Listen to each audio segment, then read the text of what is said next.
Well, good morning, everyone.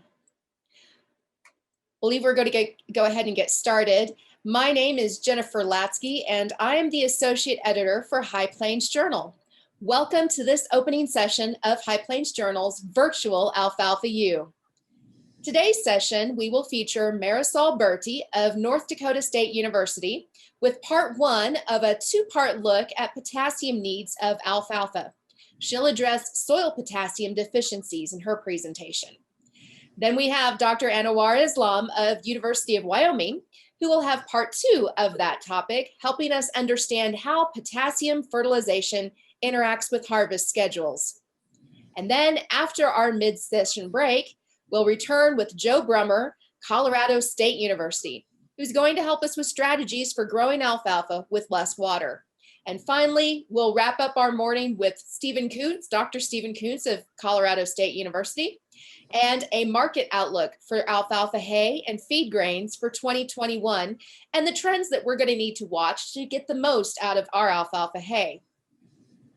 Now, High Plains Journal has been providing these Alfalfa U seminars for 6 years now. And we know that the education for alfalfa growers is vital to your bottom lines. And that's why we've lined up speakers today and in all four of our sessions who will help you put dollars back in your wallets. So mark your calendars now to return for our sessions February 18th, March 4th, and March 11th. You'll receive reminders and webinar links to each of those sessions if you're a registered attendee. You know, we couldn't do events like this, whether in person or online, without the tremendous support of our sponsor partners. And we want to thank our premier sponsors, Alforex and John Deere, and our associate sponsor for this session, STAHELIWEST. Now, I'm sure that many of you have had some experience with Zoom webinars this past year, but for those of you who may still be unfamiliar with how this is going to work, let me share some notes. First off, we've already muted your video and your microphones, and we ask that you keep those muted throughout the presentation. If you have any questions, and that's actually what we're here for today, we ask that you click on the chat box at the bottom of the Zoom screen and type your questions in the pop-up box that appears. We've built in plenty of time to ask your questions during this webinar because this day is about you, the producer. Now, we know that many of you, like us, are in the midst of extreme sub-zero conditions, and there may be rolling blackouts in your areas at any time. They might actually affect our own operations here too. So in case of any unexpected interruptions to our session today, we want to remind you that all of our sessions will be recorded, and the recordings will be posted soon after we're done at hpj.com/alfalfau. That's the same page where you registered. Registered attendees will be emailed a notification when the recordings are posted. Now, the schedule of our series and our series of sessions and speakers is posted there as well. Remember, you missed something live, you can always catch up on the recordings later at your convenience. Finally, for those of you who are in need of CEU credits, at the end of this session today, please contact Kylie Rice at 620-227-1834, and we'll have that number for you in the chat box as well. Now, before we get started with our first speaker, here's a word from our sponsor, Alforex Seeds, and joining us today is Doug Bastian, North America Sales Leader for Alforex Seeds. Doug, welcome to the screen. Well, good morning, everybody.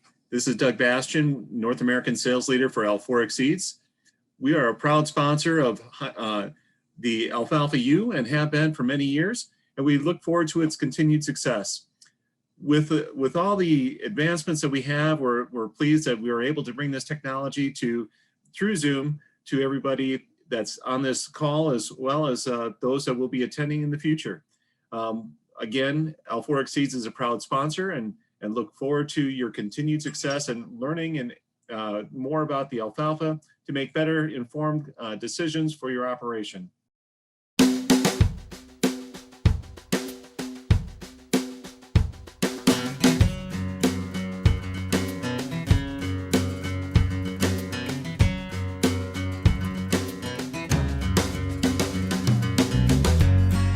Hi, I'm I'm Ron Cornish, General Manager of Alforex Seeds, one of the co-sponsors of Alfalfa U.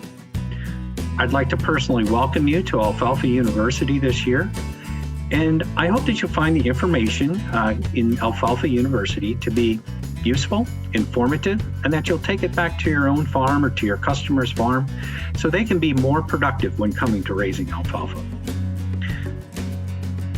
Alforex Seeds prides itself in having over 300 distributors and dealers across the U.S. representing the Alforex and Dairyland seed brands.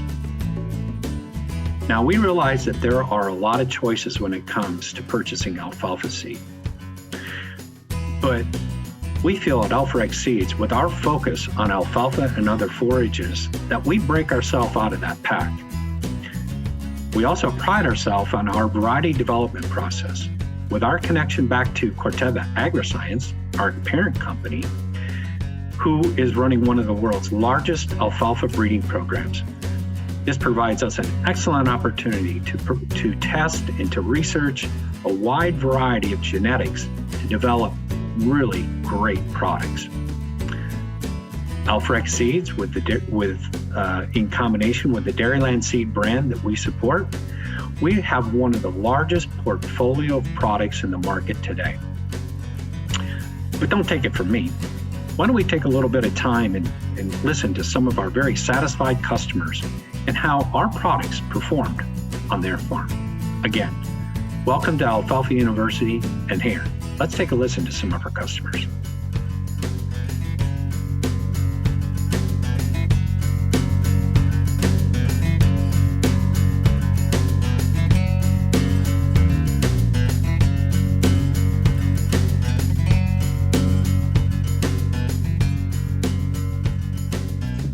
Justin Pitch stated, our dairy cows love Hygest 660. We green chop everything, and we like that it holds forage quality well after bloom. Plus, we like the fact that we can use lagoon water for irrigation without any effect because of its salt tolerance. It's the best alfalfa we have ever produced and would recommend to all producers looking for a boost in their operation.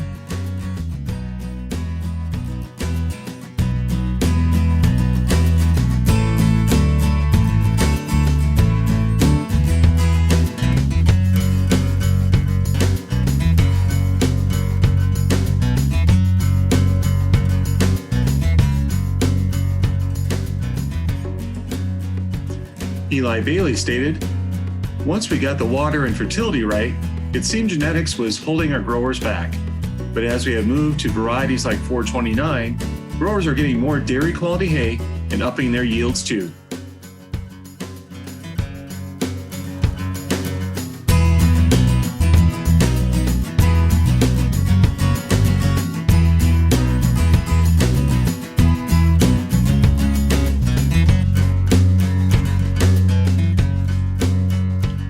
Kist shared, this is my first time planting alfalfa. I chose rugged alfalfa for grazing our cattle, knowing that we had saline issues with the pasture and on average received very little rainfall. We are happy with how it's performing for grazing cattle in the first year with almost no rainfall.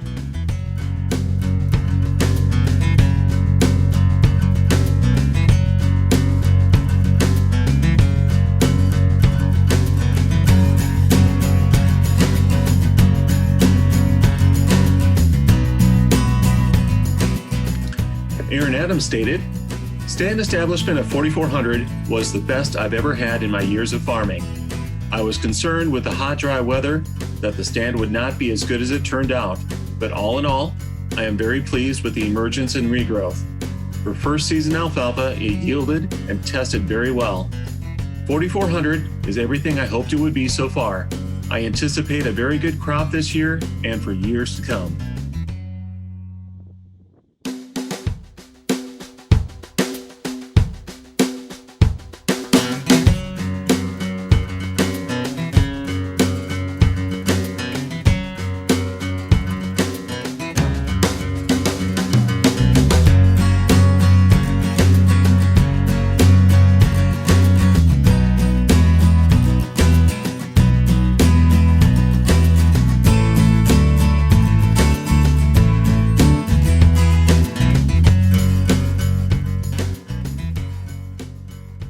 All righty. Later on in this session, we'll also hear from our other premier sponsor, John Deere. Now remember, you'll be able to find information about all of our sponsors and the services and products that they have to offer in your registration materials that were emailed to you this week. You can also find more information online at www.hpj.com/alfalfau. Thank you so very much for that. And now it is time to get started with our first speaker of the morning. Now, Dr. Marisol Berti leads the Forages, Cover Crops, and Biomass Crop Production Project in the Department of Plant Sciences at North Dakota State University. There's where she conducts research on forages and cover crops. Her expertise is in alfalfa management, cover crop production for grazing, interseeding cover crops in corn and soybeans, along with including perennial phases in crop rotations. Dr. Berti is the project coordinator of a $3.7 million USDA NEFA federal grant titled A Novel Management Approach to Increase Productivity, Resilience, and Long-Term Sustainability in Cropping Systems in the Midwest. Today, in this first of two parts on potassium, she's going to talk to us about potassium and why it may be one of the key nutrients alfalfa growers have been overlooking in their search for higher yields. Dr. Berti, the screen is yours. Thank you, Jenny. Good morning, everyone. So I'm very happy to be here, and this is the first time at the Alfalfa U, and I want to show some of the information we're doing. We're a little different maybe than some of you because we're all dryland agriculture, so all our alfalfa is grown on dryland. And thanks to our sponsors and NAFA and USD NEFA, they funded this project to work on potassium and alfalfa. So the question is why it's so important, and we want to talk about it. Just general things is potassium has many physiological functions in the plants. It works for stomata opening and closing, so it regulates transpiration and photosynthesis in the plants. So very important for that, and also has an important role in the translocations of sugars from the leaves to the roots, especially for winter survival. The deficiency symptoms, and you can see a little bit on the picture here, are usually yellow margin leaves, and also as the Marisol, we're not seeing your presentation. You're not? No. Okay. Sorry. No, that's okay. We can cut this in post. There we go. There you are. Okay, there we are. I'm glad you said something. Thank you. Sorry about that. You didn't miss much. The other was the starting slide. So yeah, I was mentioning some of the deficiencies that you can see here are yellowing of the leaves. And also when the deficiencies has advanced, you'll see this mottling on the leaves because of the deficiency. Can cause root decay, and also the plants are more susceptible to winter kill because since potassium has a role on the translocation of sugars to the root for winter survival, will affect that. Yield increase could be in some years in soils with a lot of deficiency, but in most of the studies we've done, it's very hard to find a significant yield increase, especially on dryland agriculture where our alfalfa yields are lower.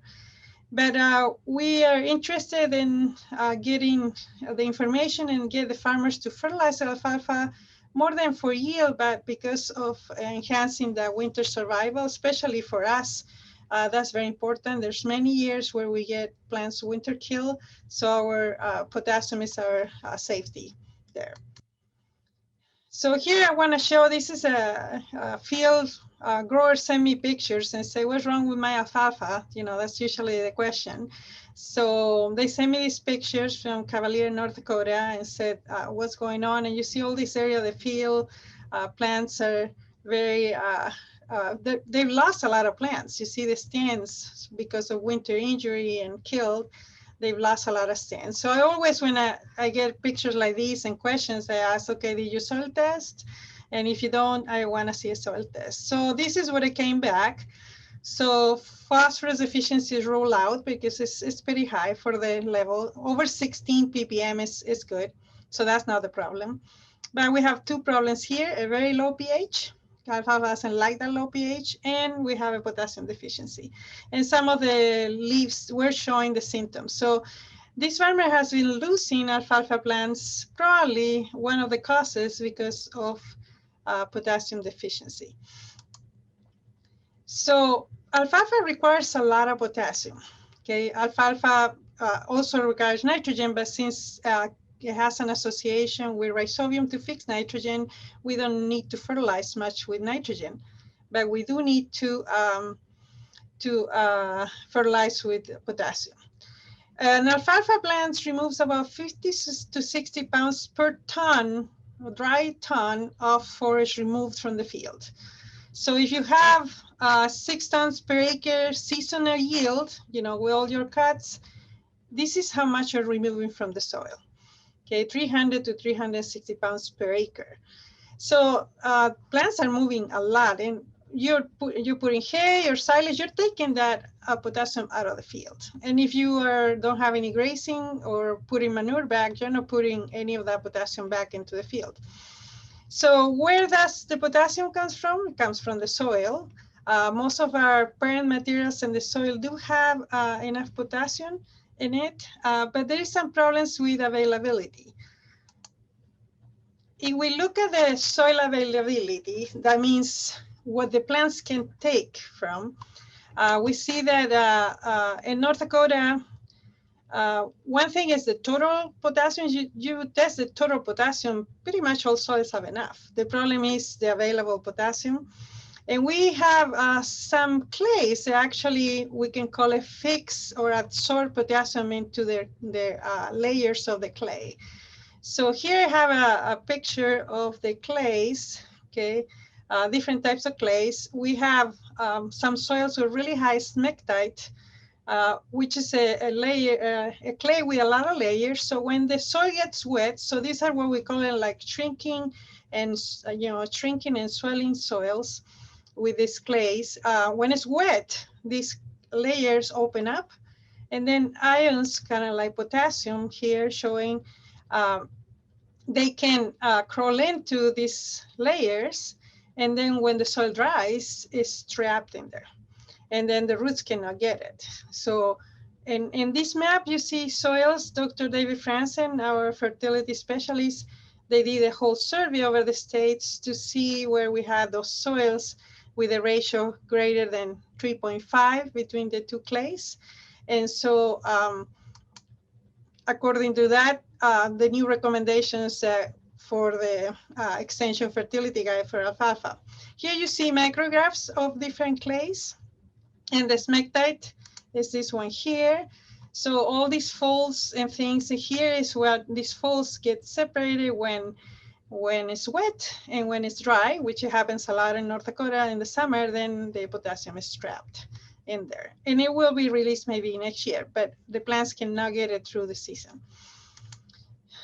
So because of that, our recommendation of fertilization in North Dakota for alfalfa, potassium, for seeding alfalfa, that means potassium soil test right before seeding, is different depending the smectite to illite ratio of that soil.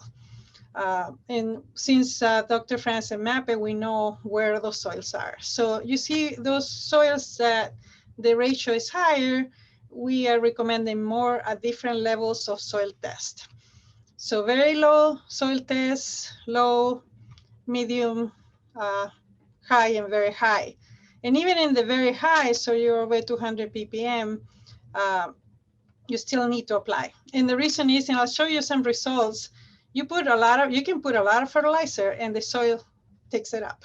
And when you try to test it again, it's not showing. That means where did it go? If it didn't go in the plant, it's because it's being trapped on these clays. After seeding, the recommendation is to replace the potassium taken up from the soil. I already showed it's about 300 to 360 pounds per acre of potassium being extracted. And a lot of people do not fertilize with that. Most of the times it's gonna be okay, but the problem is, as you do that, you're depleting the soil every time of more potassium. Another thing that is important, and we have is part of our NIFA project, is we wanted to know the relationship of arbuscular mycorrhizal fungi, AMF, which are fungi that make a symbiotic association with alfalfa and many other plants. And there's a lot of research that been talk about phosphorus and another nutrients, but not much about potassium. But the new research is showing that actually mycorrhiza can help to move potassium in the plant. And the mycorrhiza, the plant will share sugars, you know, they come out of photosynthesis, carbohydrates, into this hyphae there on the soil. And then the mycorrhiza in return will share phosphorus, potassium, and other nutrients from much farther of the area where the roots of the alfalfa can reach. So it's kind of like an extended root system that allows to gather nutrients. And here you can see also the mycorrhiza, and this is a balance system. It's a trade-off system. The plant gives carbon or sugars to the mycorrhizae, and the mycorrhizae can move nitrogen and phosphorus to the plant. If we have a plant that's whether herbivore stress or damage in any way, nutrient deficiency, it's going to fix a lot less sugars or carbons. And then the mycorrhiza is going to say, well, if you cannot give me enough carbon, I'm not giving you anything either. Okay, so it's like a fair trade here. So mycorrhiza colonization will increase and will be higher on those plants that they are very, they're doing photosynthesis and they are doing very well, because that's what mycorrhiza will share nutrients only if it gets carbons in return. Another thing is interesting here and related to the clays is, like I said before, when this clays close out when it's dry, roots of the plant cannot get in there, but the hyphae of the fungi can, because they're very small and narrow, so they can actually get into these layers and pick up some of that potassium and transfer it to the plant. And that's what we've been trying to study. There's a lot of variability in the soils. We have this fungi in the soil. You don't have to inoculate it. There's a lot of mycorrhiza on all our fields. And so if the conditions are for the colonization, it will happen. So I want to show you some pictures of our work here. I don't know if you've seen before. It's called arbuscular mycorrhiza because it forms a little arbuscule inside the cell. Here is the fluorescent microscope, and you see the arbuscule inside. And in the green coloration, you see around the cell of the root, this is one single root, that you see that there's hyphae, right, in between the cell and the intercellular space in the cell walls. So these arbuscule functions as the place where sugars are traded off and nutrients come in. So hyphae are connected to these arbuscules, and then nutrients from the root, xylem, and phloem are moving to the cells, and then carbohydrates go into the hyphae back, and then it carries phosphorus, potassium. So this is where we're trying to look, and this has been a lot of work for the graduate students, like counting arbuscules, counting how many we have, and if some of the treatments that we have are actually making a difference on colonization. We didn't inoculate the fields. We just wanted to see if different potassium treatments and varieties and different harvest stress would change this. So the objectives of the study, and I'll go a little bit fast here, so for the time. We're just evaluating potassium fertilization on alfalfa yield, quality, persistence, just like others people would do. But also one of our objectives is to see what happens when you have different ratios. So the two locations we have here, one has high smectite EI ratio, more than 3.5, the other one's low, okay? Also, we evaluated root carbohydrates and reserves in the root after the fall to see if the treatments are affecting that. And the other objective, the last one, was to determine the interaction of potassium fertilization with arbuscular mycorrhizal fungi. So the experiment layout for this experiment, we have 3 different varieties with different fall dormancies. you know this, fall dormancy 3 is going to have less growth in the fall than fall dormancy 5. So, and we actually kind of saw that. It wasn't significant, but we did see more growth on this variety. Then we have the rates. The rates were actually, a check with 0. And then the other 4 rates were either 150 pounds per acre or 300 pounds per acre. But the difference is we have treatments where we put everything at seeding in year 1 and everything after the first cut in year 2. And the other ones, the split ones, and we have the split treatments where we put half of that rate at the seeding year before seeding, and half after the first cut in the year 1, and the same is split on the year 2. Both rates, 150 and 300, and we have 2 sites, one with greater than 3.5 ratio and one with less. So we have all these factors, and in our case, actually, location is something we want to see differences between locations. So in the seeding year, fall harvest was on these dates. I just want to show you, we have a treatment that we call a stress and no stress. Really what this stress treatment is cutting the alfalfa in the fall at the wrong time.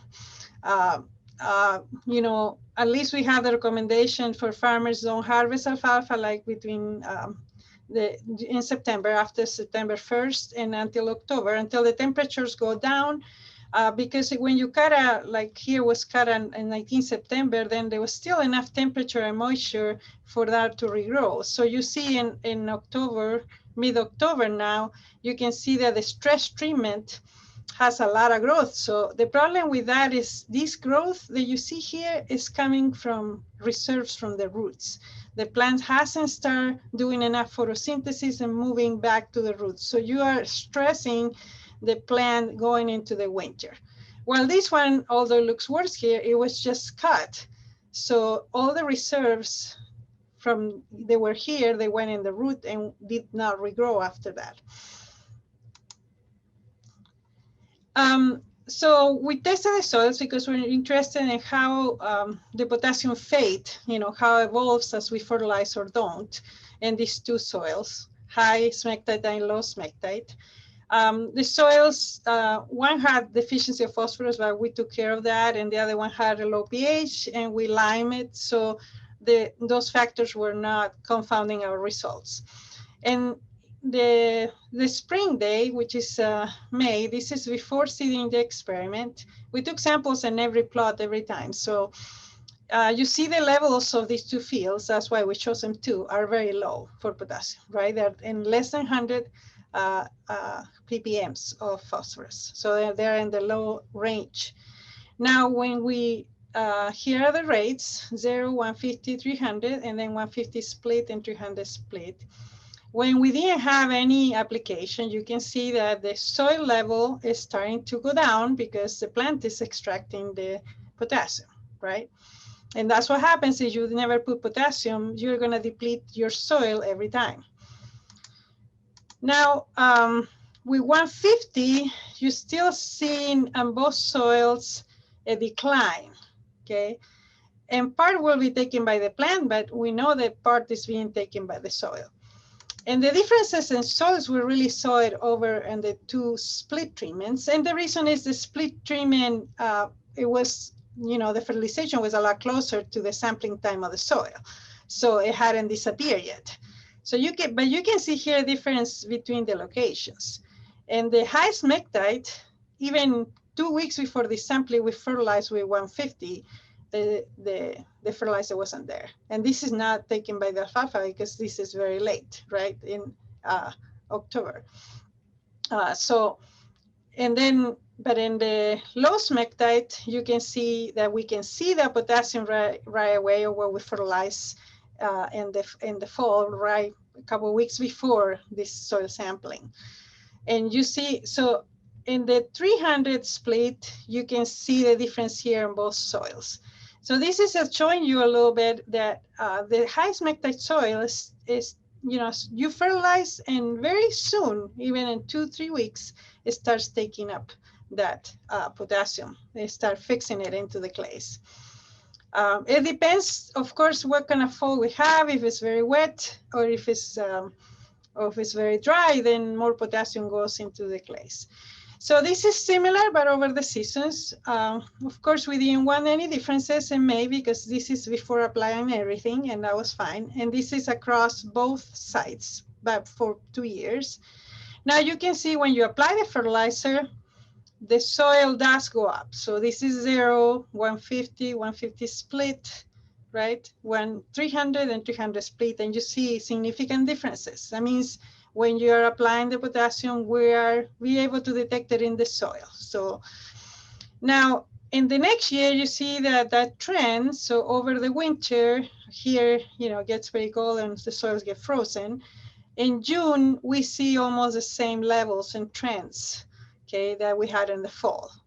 So the effect of the fertilizer is still there. But when we go in the fall again, we apply again all these treatments. So we are doubling up. And here's where you're seeing that all the treatments are separating, and we have that. But I want you to look at this. You see, we're still on the deficiency level. So no matter how much, we put 300 pounds per acre 2 years in a row, and we are still below 200. Okay, especially in this average, they both locations. So it's very hard to increase the soil levels to levels that no deficiency by fertilization. And that's why it's very important that that the fertilizer potassium, even if that's increase your yield, that you should apply what you're removing, because otherwise in the long term, you're gonna go below these levels.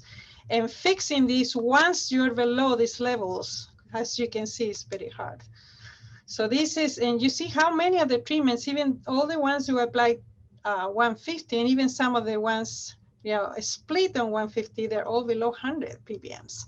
And 100 ppms was about the average level we had starting with, a little, about 90 average. And, but there's more of the treatments, only the 300s went above the 100 line, and was still very deficient. So alfalfa forage yield, we didn't find any effect of the potassium rate, and we're not surprised because if you look at literature, it's very hard to find differences in forage yield. Even in these soils, they're very deficient of potassium. So here are the different cuts, stress, no stress, and the total for 2019. So these are by location. We had a location that had a lot less yield in the first year, and this is probably because of the low pH we have. We put lime, spent beet lime, but it's probably too short of a time to make an effect. But when you look at the next year, you see now both locations have similar yields in all the cuts. Okay, this is a yield per each one of the cuts, and these are really, this is the fourth cut. It's not like we did 5 cuts. One is the stress side of the experiment, one is the non-stress. And we really didn't see a difference in yield on stress versus non-stress. We didn't see any yield differences between varieties or any of the treatments, really. So, so that's why I'm showing just that. And forage nutritive value, and this is something that's been reported too, we did see differences with potassium. And this has been reported. When you put very high rates of potassium, you actually reduce the overall nutritive value. The plant will take, as what we call a luxury consumption, it'll take more than it needs, and it keeps increasing. The problem is when you have very high fertilization rates of potassium, you decrease the crude protein, but what is important here, you decrease crude protein, TDN, and RFQ, or relative forage quality, and total digestible nutrients. But it's the opposite for the fiber components and the ash. So the highest ash is on those treatments, we put 300 pounds per acre. And the potassium concentration on the plant also is higher where we put the most potassium. So the plant is picking up quite a bit of that potassium, okay? And this can cause our problems if it goes too high. So we're trying to solve a problem in a deficient soil, trying to get those levels up, but we have to watch for this because we are reducing quality. Now, we also look at stand survival because that was one of our objectives. Now, this is only from fall to the 2020 summer, so it's probably short term. I think the potassium effect on stand survival is more of a long term, so we're going to continue evaluating every year, see if we see differences, but because we didn't see any difference. The reduction in stand was only, we always see this when you have the seeding year, you're really high in plants, number of plants, and you go one winter and it goes to about half.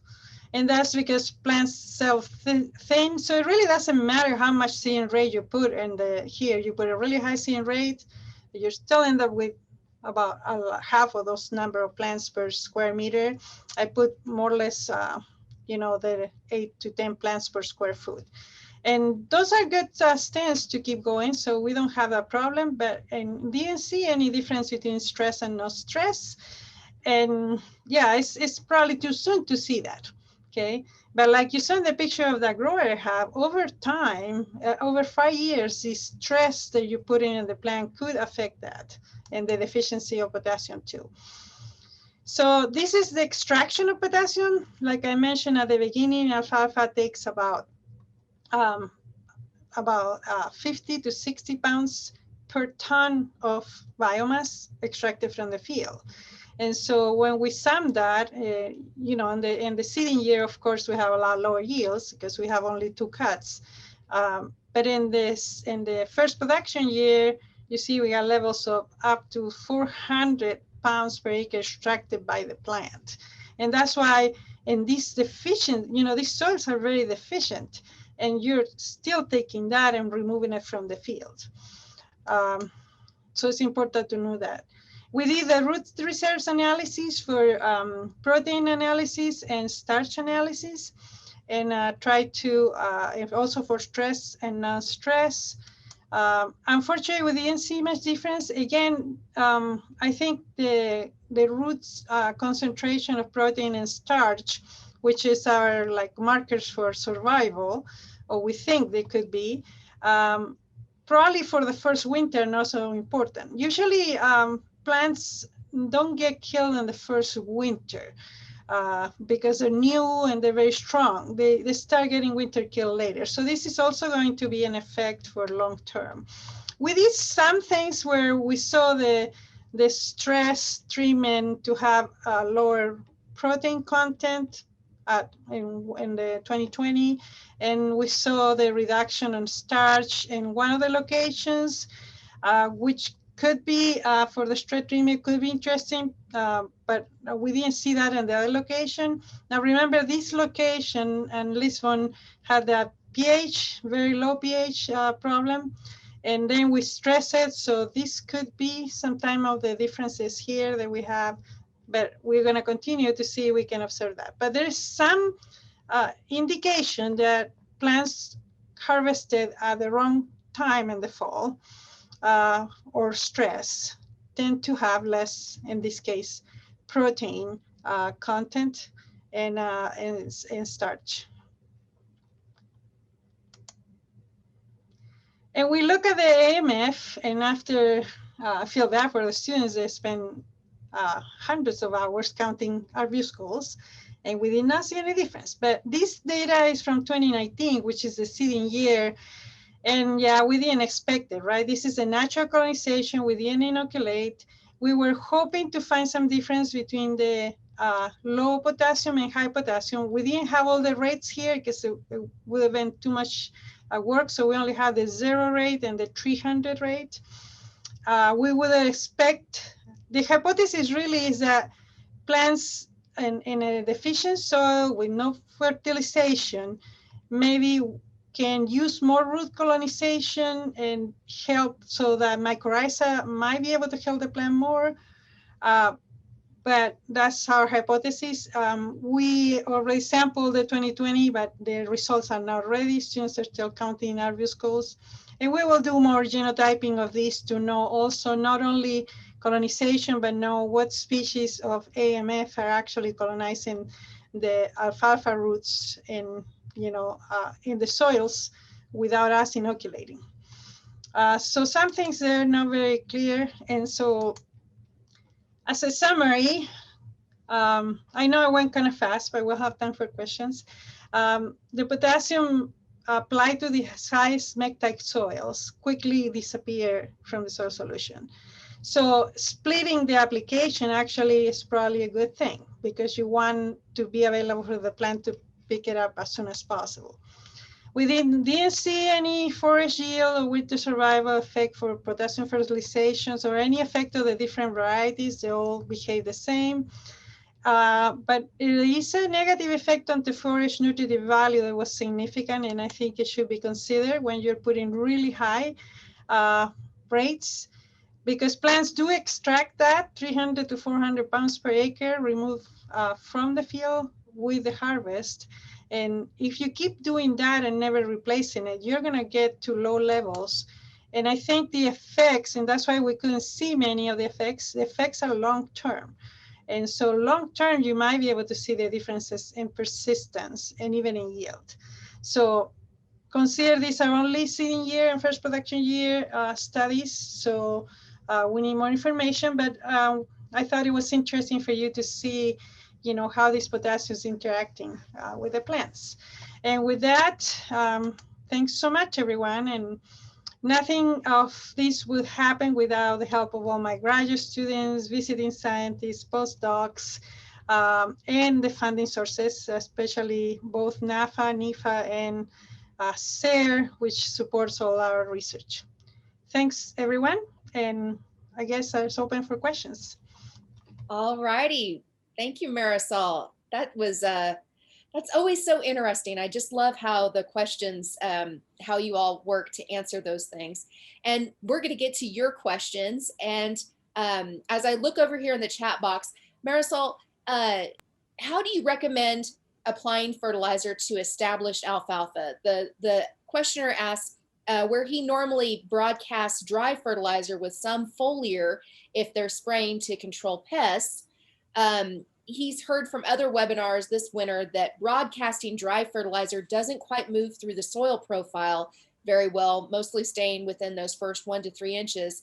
So how, if a farmer is looking to improve his potassium, are we talking before we ever get the stand established? Yeah, that's a very good question. So first, I'll answer the 2 parts of the question. So for the seeding year, if you have any deficiency, try to fix it then, because it'll be a lot harder to fix it later. Like you can see, for more than we apply, we couldn't really get it much higher than it was. So first, when you're gonna see alfalfa, do a soil test and see what levels you are. I don't know in your states if you have these different clays, but I'm sure soil scientists can tell you if you do or not. So start for that and apply the fertilizer that you need to correct that deficiency from the beginning, because you can incorporate some of the potassium. We usually use the granular. The thing with the foliar potassium that you can spray is the ability of the plant to take through the leaves is very low for the amounts we need. See, these plants are extracting 400, pounds per acre, and a foliar fertilizer, you can't put that rate. There's no way you're going to put that rate. So you have to use a granular applied even in established alfalfa. But I think splitting it helps. Now, it's true that potassium doesn't move very fast in the soil, but it's not as bad as phosphorus. Phosphorus doesn't move almost anything at all, so it stays on the surface. But potassium does move. So you have some water, it will move. And you can see that we were able to find on those 6 inches some of the potassium that we put in fertilizer. So our recommendation we have for North Dakota farmers is first soil test before you plant alfalfa. And after that, apply the rates or close to the rates of the potassium you're extracting from the soil and with the alfalfa, which is easily to calculate. If you ask for a foliar test or your potassium concentration and you multiply that by yield, then you get how much alfalfa was removed, and try to replace that, applying it, and probably split application, because then you're going to get more chance of the plant to take up that potassium. So that's in general. So Marisol, would you say if I was a farmer looking to improve my soil's potassium, that I'd take a look at the weather beforehand and try to get it on before there was a rain event, so that would have a better chance to get, through the soil profile a little bit before I go in and put that alfalfa in? Yeah, no, that's good, because we want to have water that moves some of the potassium down. Now, one thing too is we usually recommend in the established alfalfa after the first cut, because for the first cut, there is enough mineralization in the spring from the organic matter and the fertilizer you put last year that is enough to get that first cut through without any problems. That's why we don't recommend it to put before. In this experiment, we tested both to know what we see, but you can see that the levels on the soil are higher when you put a higher, when you put a split application, you can find it in both the plant and the soil more. So that kind of shows that. And you mentioned that potassium really doesn't help with winter survival, if I saw that correctly, right? Well, we didn't find any differences, but that's really one of the reasons we're doing this. Literature says that potassium is key for winter survival. But I think this is a long-term effect like you could see in the pictures from my farmer, from the farmer I visited. Those pictures show you that over a year, that field was 5 years old of alfalfa. Over the years, he started losing plants through winter kill because of the low potassium. He never fertilized with potassium, and he had 94 ppms of potassium, and he never applied potassium to the field for 5 years. So that's what you do. You're extracting that porque every time some areas of the field, you're gonna lose the plants. We couldn't prove it because we only been one winter. And I'm not surprised because plants that you just see that are in really good, they're good stand, they're healthy plants, no winter injury. As the plants get older, every winter they accumulate some injury. So over time, you're gonna start losing them. But it's hard. It's hard working with potassium because it's very hard to find differences. I wonder with the bitter sub-zero temperatures that everybody's experiencing right in the middle of the country right now, do you foresee any challenges to our alfalfa coming out of winter? Yeah, we're gonna have a lot of winter kill because at least us, because we don't have snow. We barely don't have any snow. The soils, the fields are all open. And we've been for 10 days with the minimums on -20, and every day, the high's been below zero. So the problem is the frost moves really low. Actually, we have problems with water mains breaking because the frost, it went 4 or 5 feet deep. So when that happens, then the crown can, literature says that the crown can take about -5 degrees, the center of the crown. But when you have these and you don't have snow, it's likely that that temperature went below that. We have sensors measuring, and when we don't have much snow, just 6 inches or so, the temperature in the crown doesn't go any lower than 26, 27 degrees. But when you have these, we've seen it does go -5. It follows the air temperature. And yeah, we're gonna have a lot of winter kill this year. This is not gonna be good. No snow cover at all. So yeah. Well, and it looks like we have one more question before we head on to our next speaker. Is there a cover crop used as green compost prior to establishing an alfalfa stand that might raise potassium levels in the soil and help now remind me again, arbuscular mycorrhiza fungi? Did I get it right? Very good. You just can't say AMF. That's fine. Arbuscular mycorrhiza fungi. That's a really good question. We haven't tested that. But what I would say for when I work with cover crops, well, alfalfa, you can establish this with what we call a companion crop, right? With oats and, barley, forage barley, oats. And a lot of farmers do that because then they get a cut of hay with oats or barley while the alfalfa is getting established, which it takes a while. Now, grasses like alfalfa and barley are very mycorrhizal. So they do move a lot of nutrients. So actually, we haven't tested this. I would think that those, when you plant it with oats or barley, you probably, you're going to have so many mycorrhizas before when the alfalfa establishing that you might have some movement of nutrients into the area. So it might help. I don't know if that we can prove that, but the logic of how this works, it would say that that's a good idea, but I never thought about that. So thanks, Steve, for that. Like I said, if there's anything that Alfalfa U does, it's always bring up the really good questions and such. Well, thank you, Dr. Berti. It doesn't look like there's any more questions. Oh, he did ask, would that might include cereal rye? Yeah, well, rye is also grass and it will have that effect. The reason is we don't use cereal rye as a companion crop for alfalfa too much because it's a winter crop. And if you have it planted in the fall, and the alfalfa is going to be too competitive. And now you plant it in the spring, since the winter crop, it won't grow. So rye is not used as much as companion crop as barley and oats because of that. Okay. Okay. Well, again, Dr. Berti, thank you so very much for joining us today and sharing your information. And as we get the next speaker lined up, one of our other premier sponsors is John Deere, who is a premier sponsor for our 2021 Alfalfa U series of webinars. And they would like to welcome each of you joining us live here today. And now here's a short video clip of some of the technological solutions John Deere is bringing to your alfalfa fields. Now you can get more from your mower conditioner with John Deere 0 Series mower conditioners. Cover up to 10% more acres per hour with the wider cutting width of the C500. This lets you hit tight harvest windows and increase your productivity. The John Deere 0 Series mower conditioners feature side pull and center pivot models with a wide range of cutting widths to meet your needs. Mow with a wider range of tractors and handle hills easier. Use less horsepower and fuel thanks to the lighter weight of the redesigned C400. Customize your windrows to improve dry down thanks to wider conditioning rolls.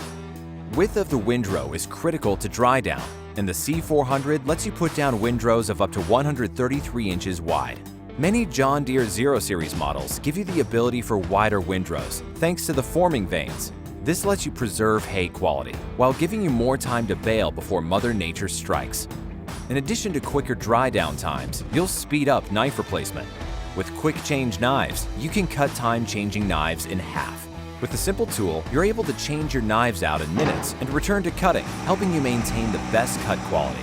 You'll also get more choice when it comes to conditioning your crop. The wide variety of models in the 0 Series let you match the conditioning options to best fit your crop and operation. For grasses and grass legume mixes, our economic impeller options fit the bill. The urethane roll is excellent for thicker stem grasses, cane, or legume crops. Two steel intermeshing options, the V10 and the Trilobe, offer durability with improved crop conditioning. John Deere is confident in the durability of its mower conditioners. To ensure you share this confidence, we've upped our warranty. Now, both parts and labor are covered for all components on the proven low-profile cutter bar for 5 years on all John Deere mower conditioners. Get more productivity, tractor compatibility, uptime, choices, and confidence with John Deere 0 Series mower conditioners.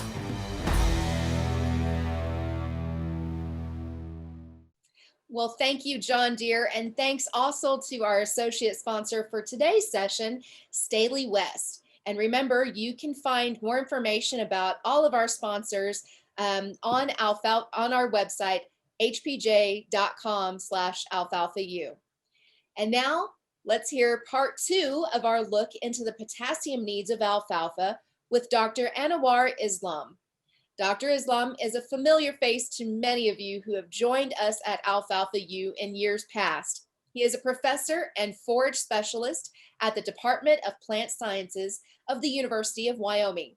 Dr. Islam has traveled the world working in forage agronomy, from the Noble Foundation in Oklahoma to Miyazaki University in Japan and Sydney University in Australia.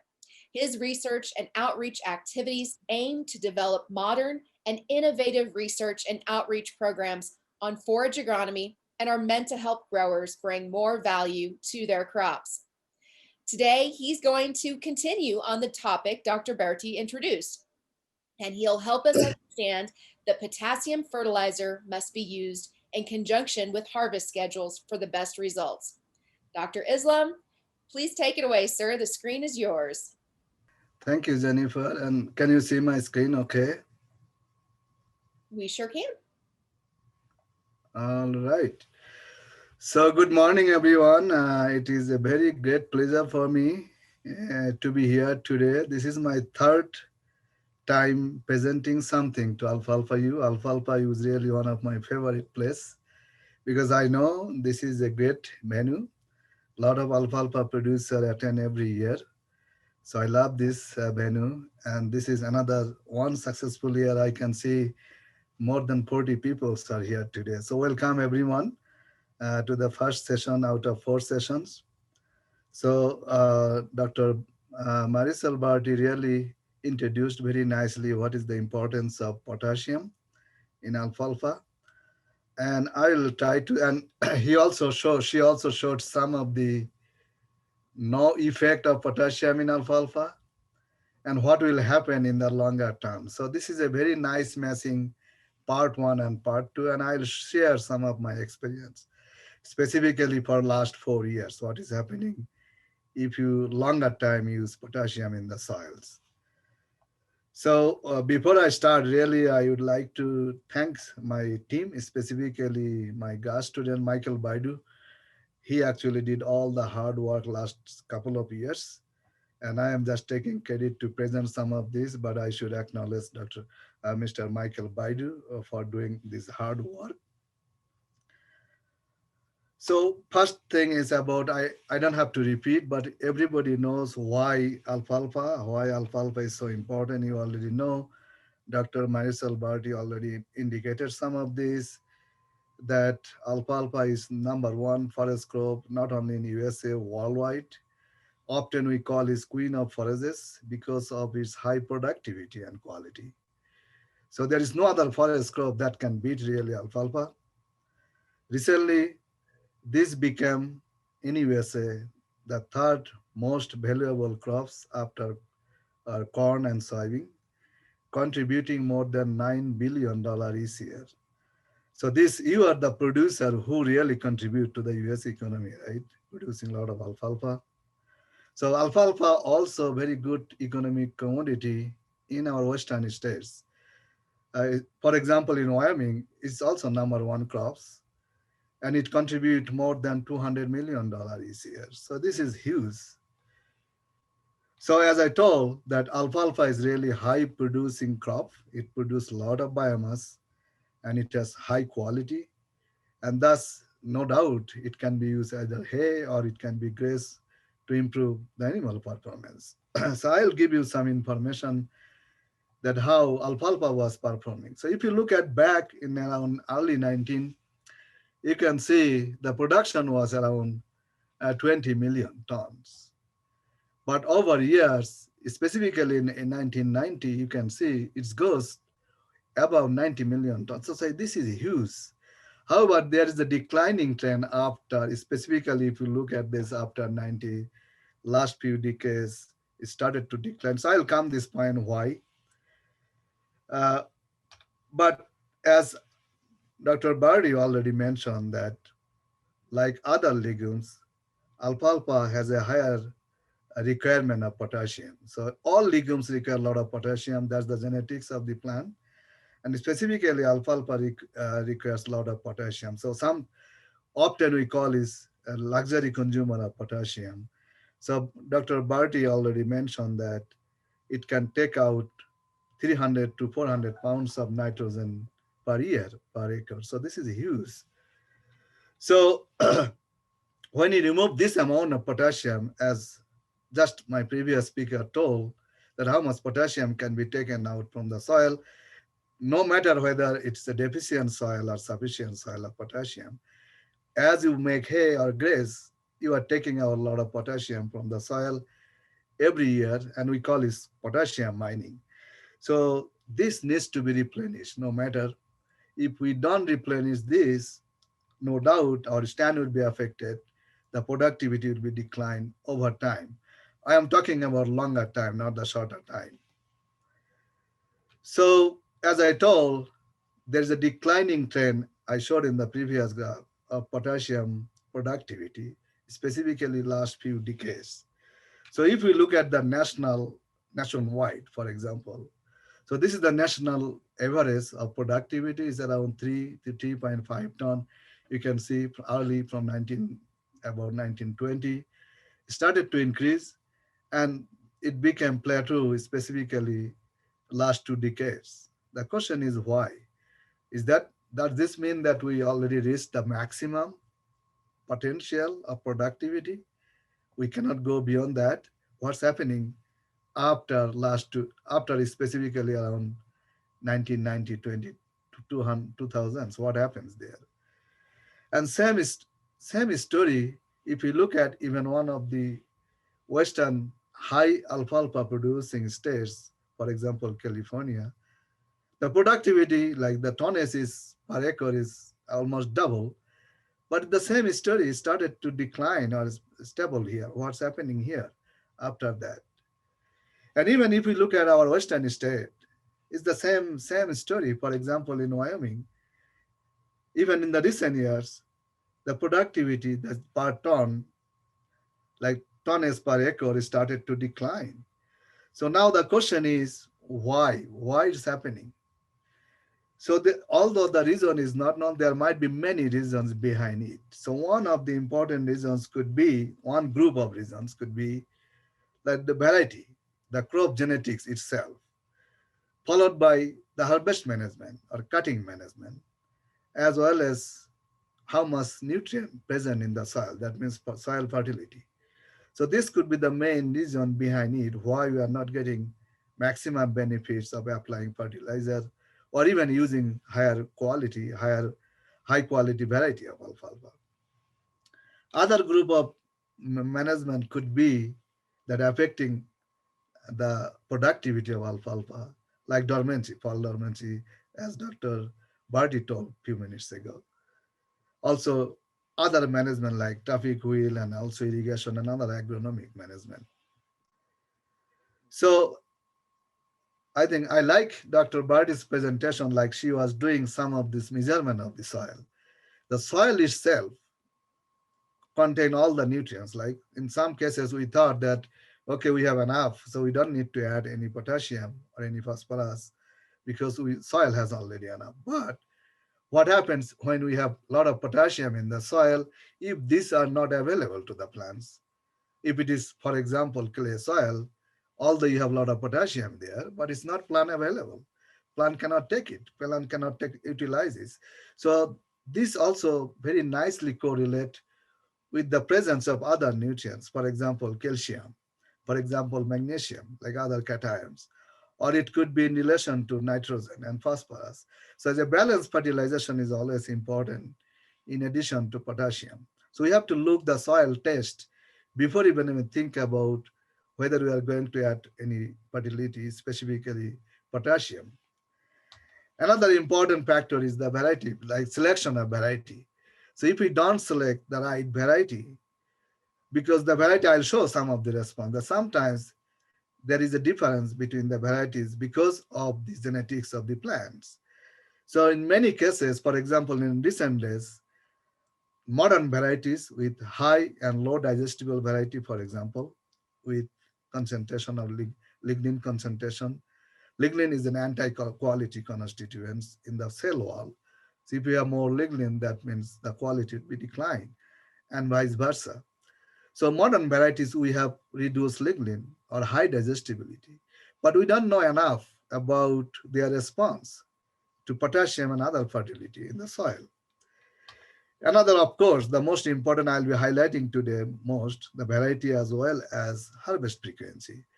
So does potassium or any other fertility has effect in conjunction with harvest management? That means time of harvest. And in other words, the age of the plants. Like one question I saw, that how we are going to add potassium in established stem. So I'll be covering this as well. So this is really important, the age of the plants. In general, we already know that. Just this is taken from Alforex. So if you look at that in general, the productivity increase as the plant ages, right? The plant the productivity continuously increased after a certain point and then it started to decline. So that means if we wait longer, we are expecting higher productivity. However, you have to keep in mind that quality is the reverse. That means you can get more productivity, but quality will be started to decline. So here are two examples from Alforex, that one is conventional, another is like high digestible alfalfa with low lignin. So if we go, for example, harvest scheduling about 28 days to 35 days, only 7 days interval, you can see there is a potential of about 20% yield increase, productivity increase. On the other hand, you have to keep in mind that quality also there is a potential of decreasing. About 20% quality might decline. However, using only switching good variety, you can also get optimum productivity. For example, if we go 28 to 35 days harvest interval, increase the harvest time, you can increase 20% yield. However, still you can get the higher quality forest without compromising forest quality.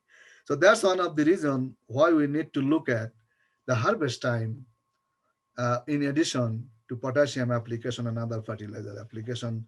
I'll give some example, some of these, so you'll know that why harvest management is so important.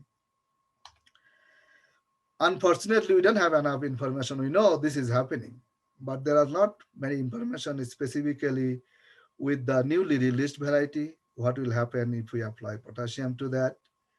And also what happens, we don't know really very much if we have high level of potassium in the soil based on the soil type. And also we don't know really, we don't have enough data to prove that whether potassium has an effect in conjunction with harvest time. In other words, the age of the plants. So that generates really a lot of questions. For example, what will be the effect of potassium and variety in conjunction with harvest time, specifically when you consider productivity of alfalfa? And another obvious question is, can potassium and harvest time interact? And then they can sustain the alfalfa production for longer time. So to answer this question, we initiated this project. This is a NIFA funded project for longer time to see what happens if we add potassium to determine the interaction effect of potassium and harvest time in conjunction with like age of the plants, like different varieties on growth, yield, and nutritive value. So in the longer term. So to address this, we initiated this study. As I told, this is a long term, it's a multi-state study, but I'll be showing only our Wyoming location, what is happening for longer time if you continuously apply every year potassium to the soil. And even soil is not deficient in the potassium too. So how we did that? So this experiment was conducted one of our research station at Lingle. It's about 2 hours drive from our main campus at Lingle. We call Sustainable Agricultural Research and Extension Center. So this is very important. So there are 4 treatments we applied. These are controlled. There is no potassium at all. Then 50, 100, and 150 pounds potassium as K2O per acre. Then we use 2 varieties recently released from Alforex actually. So one is High-Zest 360, is highly digestible alfalfa. And another is AFX 457, is a conventional, little bit lower digestibility, although high quality, but little bit lower digestibility alfalfa. To compare this, what happens. And then we introduced 2 harvest management, 2 harvest time, based on Alforex recommendation, like 28 to 38, 28 days versus 35 days. That means the early harvest that was conducted late bud to early blooms, like about 10% blooming. And then the next treatment was late harvest, that means 7 days after early harvest. So now the experiment was conducted because we need to have repeated treatments, otherwise you cannot prove that this data is correct. So it's a long-term field study, and we repeated 4 times each of the treatment to get the precise data over longer term. And the study was published in 2016, early September. The planting rate, seeding rate was about 20 pounds pure live seeds per acre. So you can see here some of the picture. This is the establishment year in 2016. We can see that we are planting at Lingle. And after that, we have really good success of establishment of the plants. We have a very good stand. And the study is still ongoing because we are going to continue at least 2, 3, 4 years, because this kind of study, you need a longer time to get and conclude the study. So this is our 5th year study. We started 2016. And you can see we have a very good stand. And this is just last year, 2020, before the first cut, how good the stand was. And then after first cut, this picture shows the stand before second cut in 2020 last year.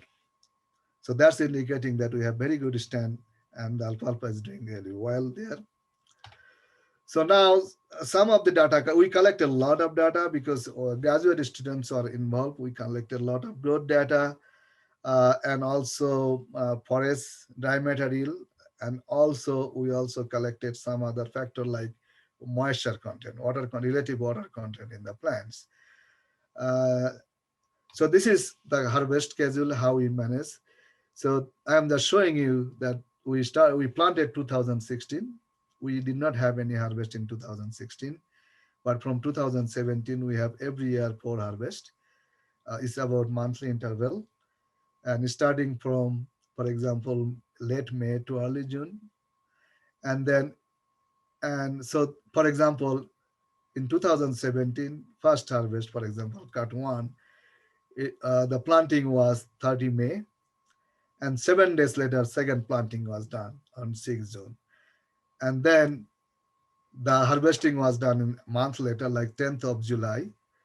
And then 7 days later, 17th of July. So this is so on, the 7-day interval. That means 28 versus 35 days harvesting schedule for all 4 years.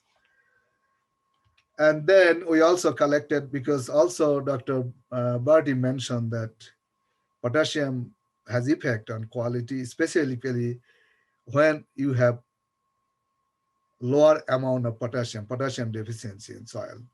So we want to look at the effect of potassium, because I saw one of the question about the quality, so I can answer that at the later as well.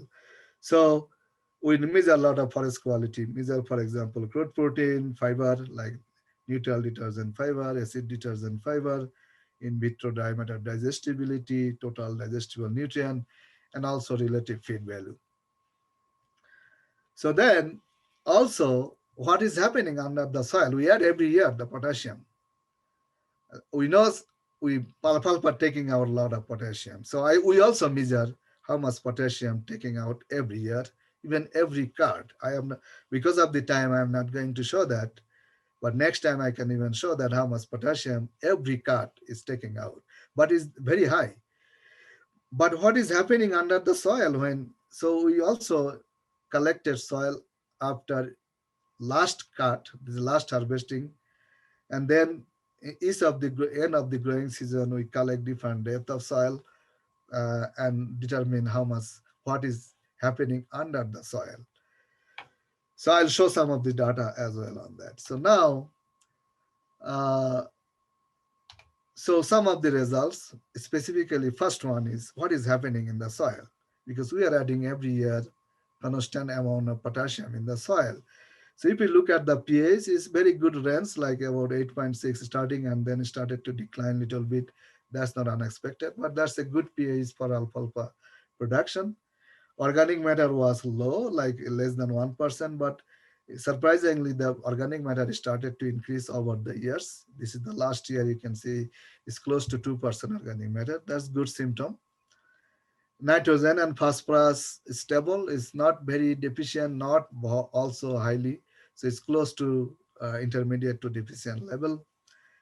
However, that's good, but because we don't want to add potassium because nitrogen specifically, because alfalfa fixes nitrogen.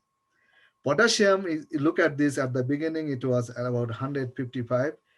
It's not low, it's not deficient. In general, in Wyoming and neighboring state, if soil has potassium level 150 and above, normally it is not recommended to apply potassium in the soil. So however, as I told, potassium may not be plant available, it is not taking. So we want to add and see what happens if we add more potassium to the soil.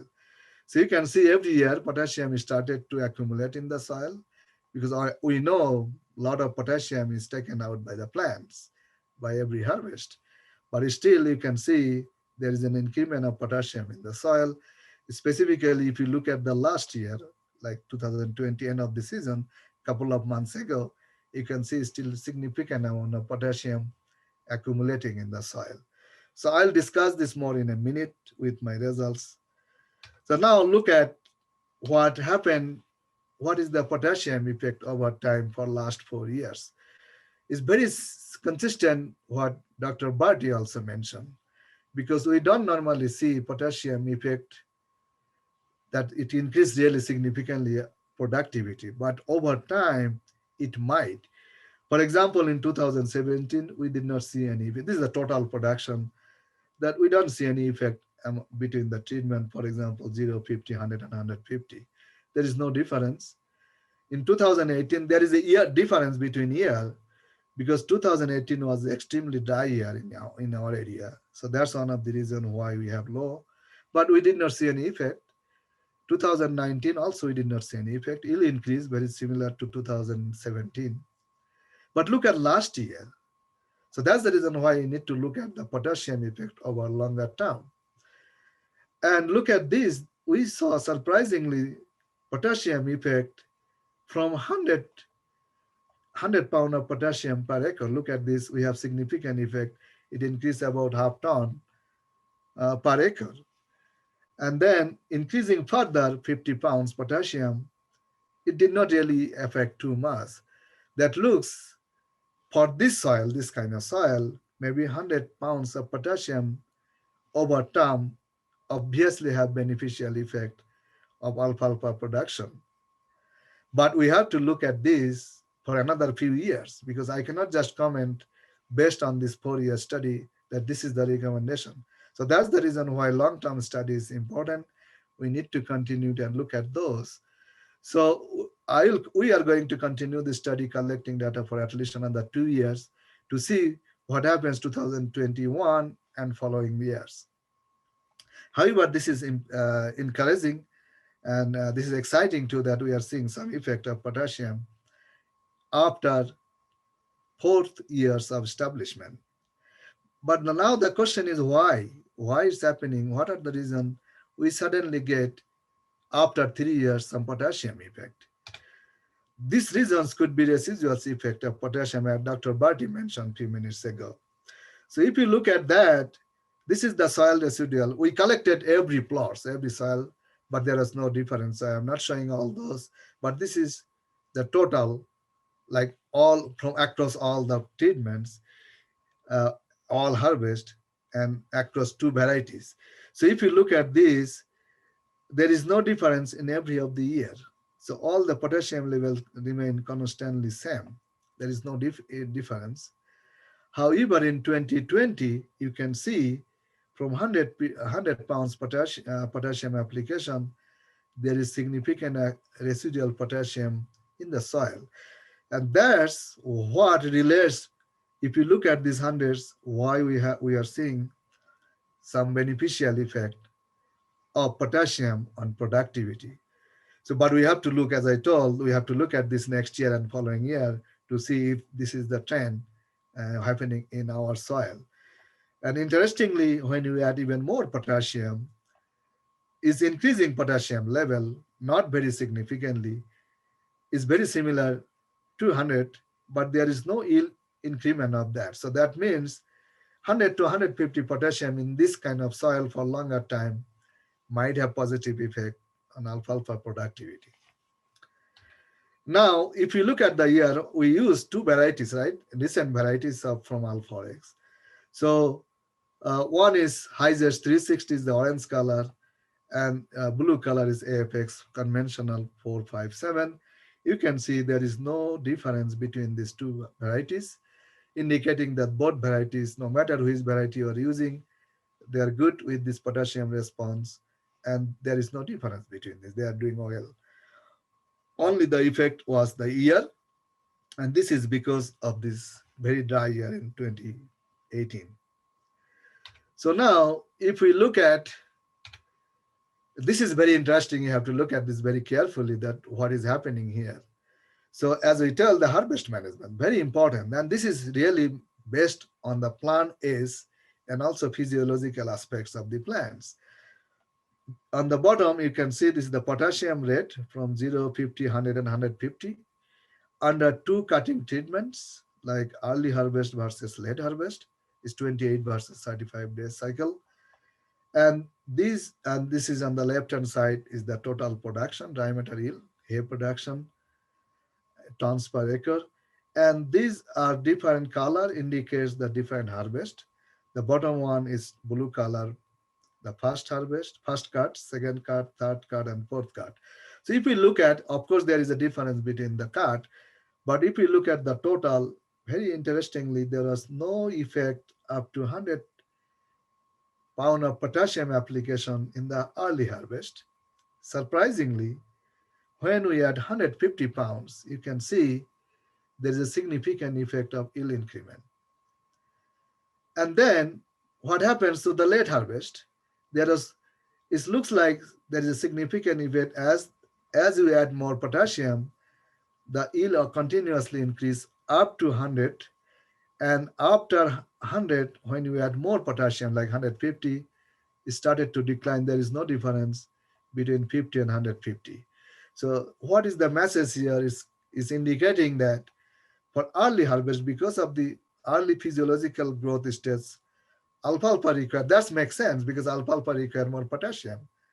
However, if you allow them to grow a little bit longer, and if you cut them later, then their activity, physiological activity reduced. As a result, their requirement started to decline. That means if you plan to harvest early, that means you might need to add more potassium. But if you need to harvest like 35-day cycle, you might need to add less potassium. And that can significantly save potassium application cost. That means production cost. So that's the important point, that if we manage well based on the harvest, that we might reduce significant production cost of alfalfa. So see what happens. This is the first year. What happens next year? As I told, next year was extremely dry, but very similar trend we found also in 2018. But what happens in the next year, like 2019? Very similar results to 2017. And what happens, that's last year. Very similar results, very similar results in 2020 as well. So this clearly indicating that the take-home message from here, that alfalfa probably respond well because based on these physiological conditions and age of the plants to applied potassium. And it is recommended probably to apply more potassium if you try to harvest early, or it could be less if you try to harvest late. So now try to find out, dig, why this is happening.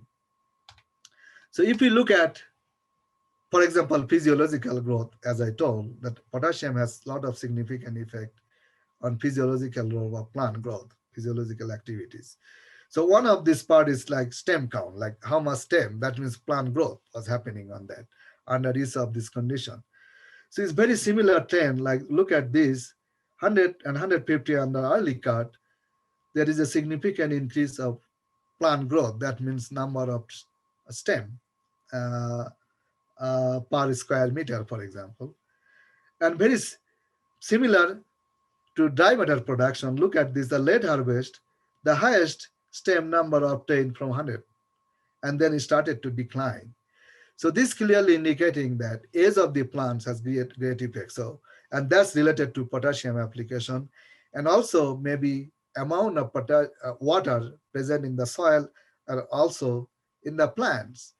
For example, if you look at this, the relative water content, for example, look at this, the early and late harvest, the relative water content, that means how much water present in the plant during the harvesting time. This is just in 2020 overall. So if you look at this, there is a significant increase of water. That means significant amount of water remain in the plant in early harvest and also late harvest in 100 pound of potassium application. That's directly related to the plant growth. That means higher production, higher growth of the plant, higher number of stem, and eventually this reflects to the higher productivity of alfalfa. So there is a good relationship. I just want to show you the relationship. For example, if you have higher number of stem, that means is the direct effect of potassium application, and you have a very good positive relationship, linear positive relationship with the productivity. And also in the late, this is early harvest, and then so late is not like linear, but also there is a positive relationship with application of potassium versus number of stem versus productivity.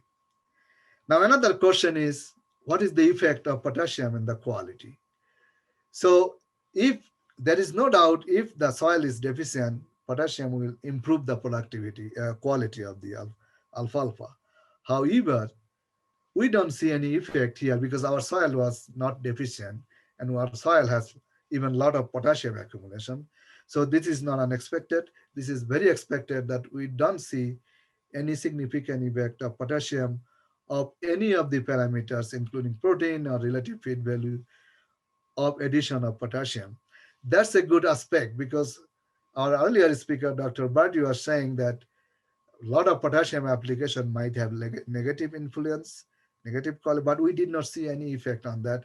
That means each of the variety, no matter whether it's HiZest 360 or FX 457, they did not have any effect.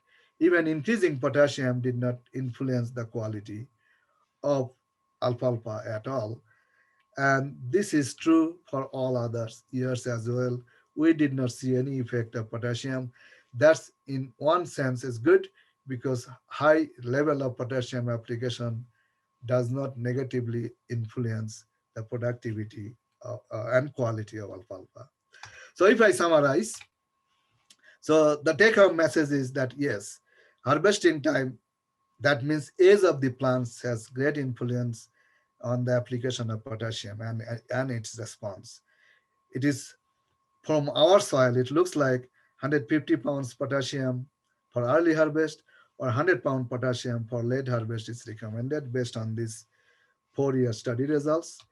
And also even potassium response, like alfalfa response to potassium can be further improved if we really carefully apply potassium based on the harvest time, as well as we have to look at other nutrient status in the soil, specifically phosphorus, calcium, and magnesium, how much calcium, because they are cation, and how much they are level. Because of this level, they might also influence the effect of potassium in the soil and also in the plants. And finally, both varieties we used from Alforex looks like they are okay. There is no difference in respect to productivity and also quality. They are well, really performing well. So with this, I would like to acknowledge especially my team, specifically Michael Baidu, the GAS student who did all this hard work for last and continue working on that. My team at the research station, and also the funding agents like NIFA funded for this project. And finally, Alforex Seeds, who was kind enough to provide us the seeds to conduct this study. And with this, I'll stop it here and I'll take if you have any question. Thank you so much for your time. Well, thank you, Dr. Islam. That was tremendous. And folks, remember, as we go through these questions from the chat box, you can still submit your questions at any time. just click on the chat button below and type your question into the chat box that appears. And we'll collect those throughout our presentations for Q&A, and we'll get to as many of them in the time that we have. And while we wait for more questions, we do have quite a few that have already come in, Dr. Islam, and we'll take them from the top. First off, do you have any thoughts on planting forage or grain sorghum after increasing potassium in your alfalfa fields? And are there benefits? Are there challenges to that? Yeah, it's a good question. So I did a side-by-side study of sorghum because the alfalfa plot, next plot was sorghum. Sorghum, remember, sorghum is a high nutrient consuming plants. It has it produces a lot, and also it takes a lot of nitrogen specifically, in addition to phosphorus and potassium from the soils. So if you really plant sorghum beforehand, it might depleting the potassium from the soil. That's my understanding, because when we collect the soil sample from the sorghum plots, it looks like it's depleted more compared to even alfalfa plots. So my recommendation would be no, really, we don't want to deplete the potassium already depleted from the soil if you grow alfalfa for 5 years or 10 years. So it would be better to apply. For example, one of the recommendation is if you really want to apply a lot of potassium and phosphorus at the upfront, that could be like some kind of a small grain. For example, it could be wheat, it could be barley, it could be oat, because they require a lot of this. However, if we add upfront, so one of the study close to Cheyenne area, so one of the producer, he added different amount of phosphorus in the soil in barley, and then he went back to alfalfa, and that was a tremendous success because a lot of phosphorus and potassium accumulated in the soil, and that's really helped. Adding even next 3 years, no potassium and phosphorus in the soil. So I would be very careful selecting crops based on the requirement, and then go from there. And of course, soil test and tissue test is really important to decide finally. Okay. I think part 2 of that question was, what do you see leading up to a successful dryland crop rotation with alfalfa? You mentioned barley and wheat. Are there some other successful dryland rotations that can help us? Yeah, so that's another very good question, that what are the crops for? Of course, sorghum could be another one, but you have to be very careful of that. But some of the other annuals crop, for example, even normally alfalfa, after alfalfa we normally recommend because of the the autotoxicity effect. However, you can go any low requirement crops, no matter what crops this is. It could be, even if you think about planting a cover crop, that could be legumes, non-legumes. Even for example, in our area, people even started planting peas, for example. Peat fixes a lot of nitrogen, for example, right? So field peas could be another one short duration crop. So any short duration crop that does not require too much potassium and other nutrients, that could accumulate and help nitrogen and other nutrients. And then you go followed by alfalfa. I think that would be tremendous helpful. But we don't have really too much option for dryland, because alfalfa itself is a dryland crop. Like, it can perform very well in the dryland. So for example, another alfalfa is yellow flower alfalfa. However, we don't want alfalfa after alfalfa. So really we have very limited option for dryland. Some of the annuals could be considered, not the perennial. So accumulate some of the nutrients in the soil.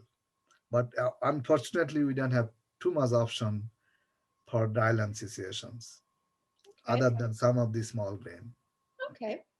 That leads up to a third question. What is the maximum number of years you limit alfalfa to be grown continuously on the same field? And especially if we are concerned about our potassium levels in that field. Very good question. So alfalfa, as I told, is queen of forages, right? Alfalfa, no crop can beat alfalfa in respect to productivity, quality, and persistence. Alfalfa is a crop that can easily managed and grow without losing too much productivity for 10 years. For example, I started alfalfa and grass mix study in the same location where this study I showed in 2009. I have this plot is still continuing. And there is very minimal reduction of yield because we oil manage this one, oil cut timely and oil fertilized. As a result, even mix and monoculture since 2009 into 2021 is more than 10 years, 11 years, right? Still, I am getting good productivity. So it depends on the location, it depends on the management, it depends on the years as well. So overall, I would go 5 years, no doubt. If we manage, there is no doubt you can get, for example, this study we established in 2016, and we are going to do this. And I show you last year, Stan, it still is very well, but this is under irrigated condition, not dryland conditions. So if we manage well, I think at least 5 years and 10 years should be okay without deplete. We will deplete the potassium, but if we continuously add potassium, I don't think there should be an issue to get alfalfa productivity significantly reduced. We can continuously maintain alfalfa production. Okay. Folks, don't forget, you can still submit those questions on the chat box. Just click on the button below and we'll get to them here shortly. We have another question here. What was your p-value before residual K? He says 317 parts per million is not statistically different from 270 ppm in 2019, but there were statistical differences in 2020. I think there was a question there for you, Dr. Islam. Okay, the question was, what was the P, right? I believe so. What was the P value for residual K, right? 317 ppm is not statistically different from 270 in 2019, but were statistically different in 2020. That's true. So if we look at that, so that's true. However, that's the surprising part, because from 2016 to 2019, there is an increment of potassium, but we did not see really statistically significant effect. However, when we move to like in 2020, on an average, it was 320 ppm, right, from 100 ppm. And it was 362 in 150 ppm. So that was significantly different. There was no difference statistically between 320 and 360, although this is about 40, but statistically there is no difference. However, the earlier dose, for example, control, it was only 280 ppm. So that makes the significant difference from control or 50 to 100 and 150 ppm. Although 2019, you can see, I showed the data that in control, it was only 270, right? And then in 100 ppm, it was 295. It was not significantly defined, but there was an increment. So this is not unlikely. Like if we are adding every year fixed amount of potassium, and there is no doubt majority of these are taken out by plants. When we cut them, some of these still remain in the soil. Some might be also leached out and fixed. So we have to look at next year and year after results to see whether this is true for subsequent years. Also, for your information, I have not showed this data here. We also collecting data under the control plot where we have not added any potassium for last 5 years, and seeing what is happening below ground. For example, we are collecting soil sample top 6 inches, then 6 to 12 inches, then 12 to 18 inches. And we saw there is a declining trend of potassium below 12 inches. And there is no significant difference of each of the locations in different years. There is an increment trend, like there is a little increase of potassium even in the control plot in different depth is year. So our justification for this, or the reason for behind that, could be, as Dr. Berti was mentioning, because of the soil type and because of the years effect. Like some years is extremely cold, some years not. And because of this thawing effect, there are some potassium fixation really variable in the soils. So that's might happen what happening. So what I am trying to say, that we trying to measure potassium level in different depth of soil, specifically where potassium was not added, to see whether potassium application would be really beneficial, or if we don't apply really potassium, maybe we'll get the similar yields. But what happens if we continuously apply potassium and continually produce alfalfa for next 10 years or next 5 years? So hope I answered some part of this question, right? Okay. Well, now we have another question here. Do you have an explanation for why did the organic matter increase significantly between 2016 and 2017? Very good question. And this is interesting. So in general, that's the thumb rule. If you have more cover area, then you are expecting to increase organic matter. Because when you have open area versus cover area, then this is a general tendency of increasing organic matter because of the litter. Because every year, a lot of littering, right? It's a lot of leaf falling on the ground, and a lot of roots biomass is adding to the soil. And when we harvest, we also adding some other litters to the soil. So in general, if we have a cover area like this, alfalfa area is completely covered, right? Last few years. And then we have a lot of litter accumulating in the soil. And also the litter really quickly convert to organic matter, right? That's one of the reasons why this is not unexpected. This is expected, and this is good that under the alfalfa cultivation, organic matter started to show some increment. And over years, the accumulation was higher and the conversion was also higher. And as a result, we are seeing higher organic matter over the years under the cover alfalfa. Okay. Well, this is an easy one. Were these studies done at Lingle or Powell? Well, this study was done in Lingle, Okay. not in Powell. So it was done in the Lingle. But same study, this is a multi-state project, part of this. The same study with same principle was conducted at in Colorado, one of these research station, and also in Kansas State. Okay, Kansas State University. However, I am presenting only the Lingle data. Okay. Well, while we still have you here, you know, it's no secret we have got some sub-zero temperatures. You heard from Dr. Berti that we are likely to see a high amount of winter kill just because of the way things are right now.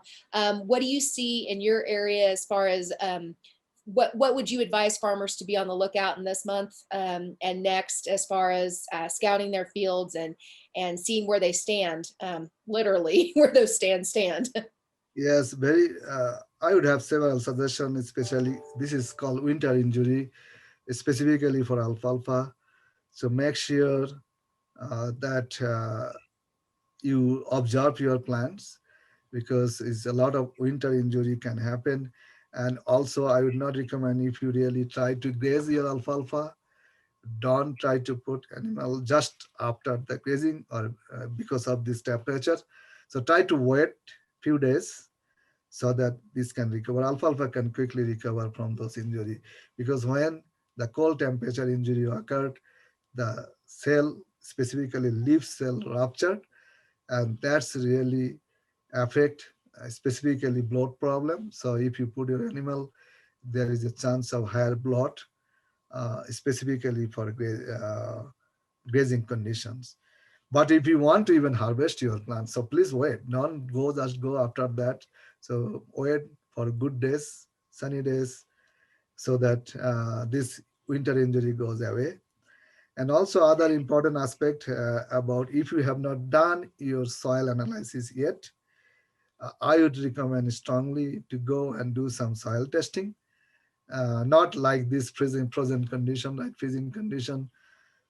So wait, when the soil get better, do collect some soil sampling, and it is always recommended to collect different depth if possible, but very representative soil sample. Don't just go and collect soil sample near the border or just in the good place. Try to collect soil sample very representative way to represent the soil of whole area, and do some soil test. And also I would recommend, if it is your first time, to do some soil testing at the end of the growing season, so that you will have a better idea that what was the soil status at the beginning of the growing season and after the end of the growing season. So that would be my few tips, specifically for this condition. Don't try to damage your alfalfa plant now. Alfalfa is a very strong, very cold tolerant, very drought tolerant species. It will act itself to cope with this cold temperature. Okay. Don't ever count alfalfa out, right? Right. It is the Rocky of the crops, if I remember my dad telling me that. Well, Dr. Islam, thank you so very much for joining us today. And I really do appreciate you sharing your expertise with all of us, as always. Thanks so much. Folks, if you have any more questions, feel free to type those in the chat box, and we'll be sure to pass those on to Dr. Islam. Now, in this second part of our session today, we're going to hear from Joe Brummer, Colorado State University, who's going to help us with strategies for growing alfalfa with less water. And we'll wrap up today's session with a note from Stephen Kuntz of Colorado State with a market outlook for our alfalfa, hay, and feed grains for 2021, and what trends we need to watch to get the most out of our precious hay resources. Now, we couldn't do events like this, whether in person or online, without the tremendous support of our sponsor partners. And we want to thank our premier sponsors, Alforex and John Deere, and our associate sponsors for this session, STAHELIWEST. Now, I'm sure many of you have had some experience with Zoom, and you are still on from the previous session. But for those of you who are just joining us, I'm going to go through some brief notes. First, we've already muted your microphones and your video, and we ask that you try to keep those muted throughout the event. If you have any questions, we ask that you click on the chat button at the bottom of your screen and type your questions in the pop-up box that appears. We've built in plenty of time to ask your questions during the webinar, because this day is about you, the producer. All of our sessions are being recorded, and those will be posted soon after we're done, as best as we can, at hpj.com/alfalfau. And everybody who's registered will receive an email notification when those recordings are up. Now, the schedule of our series of sessions and speakers is posted there as well. And if you miss anything live, don't forget, you can always catch up later. Now, For those of you interested in CEU credits, we don't have the QR code for those today. We'll post the phone number for Kylie Rice in the chat box so that you can call her and she will walk you through those shortly. Now, before we get started with our first speaker, here is a word from one of our premier sponsors, John Deere. Now you can get more from your mower conditioner with John Deere 0 Series mower conditioners. Cover up to 10% more acres per hour with the wider cutting width of the C500. This lets you hit tight harvest windows and increase your productivity. The John Deere 0 Series mower conditioners feature side pull and center pivot models with a wide range of cutting widths to meet your needs. Mow with a wider range of tractors and handle hills easier. Use less horsepower and fuel thanks to the lighter weight of the redesigned C400. Customize your windrows to improve dry down thanks to wider conditioning rolls. Width of the windrow is critical to dry down, and the C400 lets you put down windrows of up to 133 inches wide. Many John Deere 0 Series models give you the ability for wider windrows thanks to the forming vanes. This lets you preserve hay quality while giving you more time to bale before Mother Nature strikes. In addition to quicker dry down times, you'll speed up knife replacement. With quick change knives, you can cut time changing knives in half. With a simple tool, you're able to change your knives out in minutes and return to cutting, helping you maintain the best cut quality. You'll also get more choice when it comes to conditioning your crop. The wide variety of models in the 0 Series let you match the conditioning options to best fit your crop and operation. For grasses and grass legume mixes, our economic impeller options fit the bill. The urethane roll is excellent for thicker stem grasses, cane, or legume crops. Two steel intermeshing options, the V10 and the Trilobe, offer durability with improved crop conditioning. John Deere is confident in the durability of its mower conditioners. To ensure you share this confidence, we've upped our warranty. Now, both parts and labor are covered for all components on the proven low-profile cutter bar for 5 years on all John Deere mower conditioners. Get more productivity, tractor compatibility, uptime, choices, and confidence with John Deere 0 Series mower conditioners.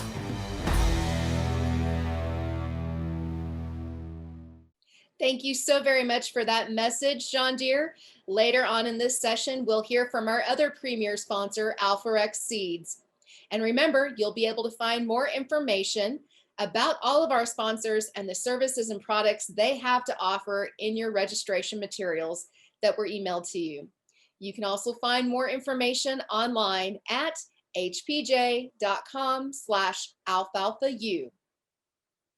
Well, now it's time to get started with our next speaker, Dr. Joe Brummer. Dr. Brummer is the Extension Forage Specialist for Colorado, a job that allows him to work with improved forages, combining his agronomy interests with his focus in pasture and livestock production.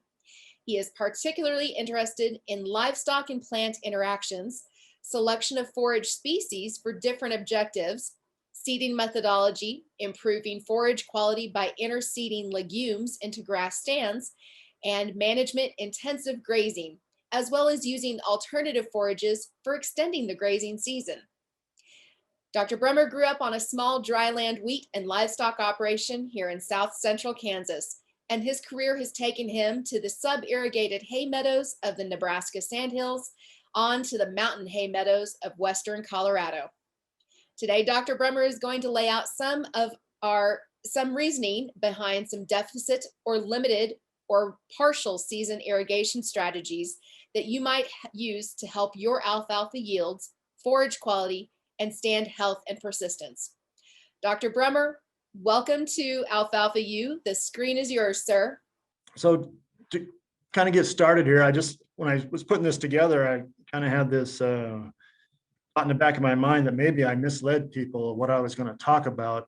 I'm not a magician. I don't have a magic formula that, we can grow alfalfa with less water and still get those 5-6 ton yields that you're used to. So that's not what I'm going to talk about today. I'm going to talk about some strategies where we can maybe cut the water back. We're going to see some decrease in yields, but we can maintain our stands and, especially the way things are kind of looking now, get us through maybe this drought period that Colorado's looking still pretty bad as far as the drought issues. And we may have to, some guys may have to, prioritize where the water is going to be going. So that's what I'm going to kind of concentrate on today. So first, I just wanted to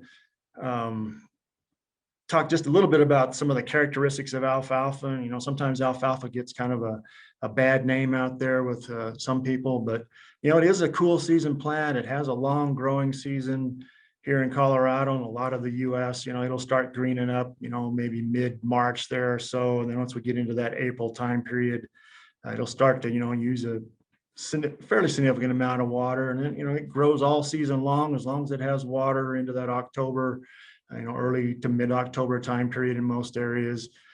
It's one of those crops, you know, unlike, you know, wheat and corn and some of those, it's, you know, it's one harvest and we're done. We're going to harvest this multiple times.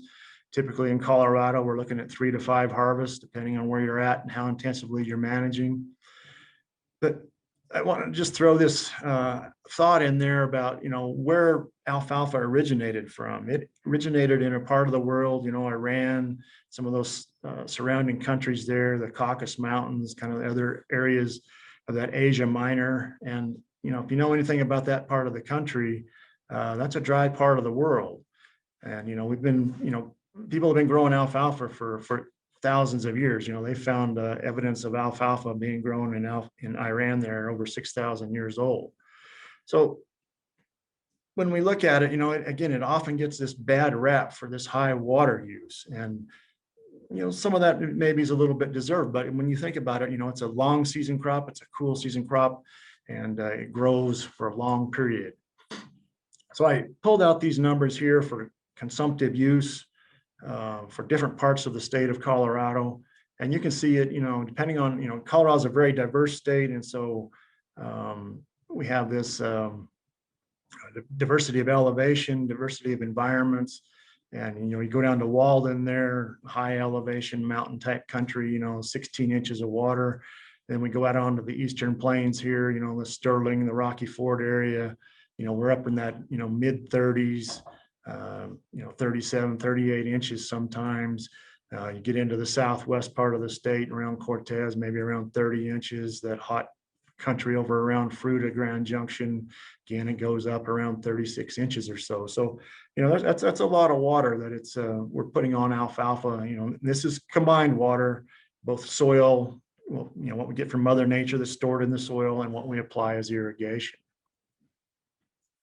So we've been kind of looking at this, you know, water use of alfalfa for a number of years here now. And we had a graduate student a few years ago, Brad Lindenmayer, that did a literature review and put together this graph that you're seeing on the screen here. And, you know, this comes again from a lot of different environments, you know, Montana, New Mexico, Wisconsin back there with some of Dan Undersander's work. And you look at that line there, and there's, you know, you look at the dots around that, there's a big spread around that. But in general, what that line shows you is that it takes about 5.6 inches of water to grow a ton of alfalfa. And that fits with a lot of what you'll see in the literature, somewhere around, you know, 5.5 to maybe 6 inches of water per ton of alfalfa. Now, I also put some numbers down there on this, what's called WUE, the water use efficiency. And that's basically the pounds of alfalfa, pounds of biomass that we can produce on a per acre basis, per inch of water that's applied. So that's about, in this situation, that 5 inches per ton, that's 357 pounds per acre per inch of water applied. So I want to pulled some information from California here, the Sacramento Valley of California, where they, you know, kind of compared alfalfa, the water use efficiency of alfalfa, to some other crops like corn, grain, and wheat. And you look over there, you know, alfalfa, you know, around 42 inches of water, corn for grain, 35, and wheat about 19 inches. Then we look at the biomass that's produced from those different crops. So that's everything that grows above ground. So that would be the stalks and the stems and the leaves and the grain and you know, all of that. But then we look at the harvest index. Alfalfa, that's going to be close to 100% because, you know, we're going to harvest all of that. For corn for grain, about 50% of what is on the plant is going to be grain that we harvest, and about 45% for the wheat.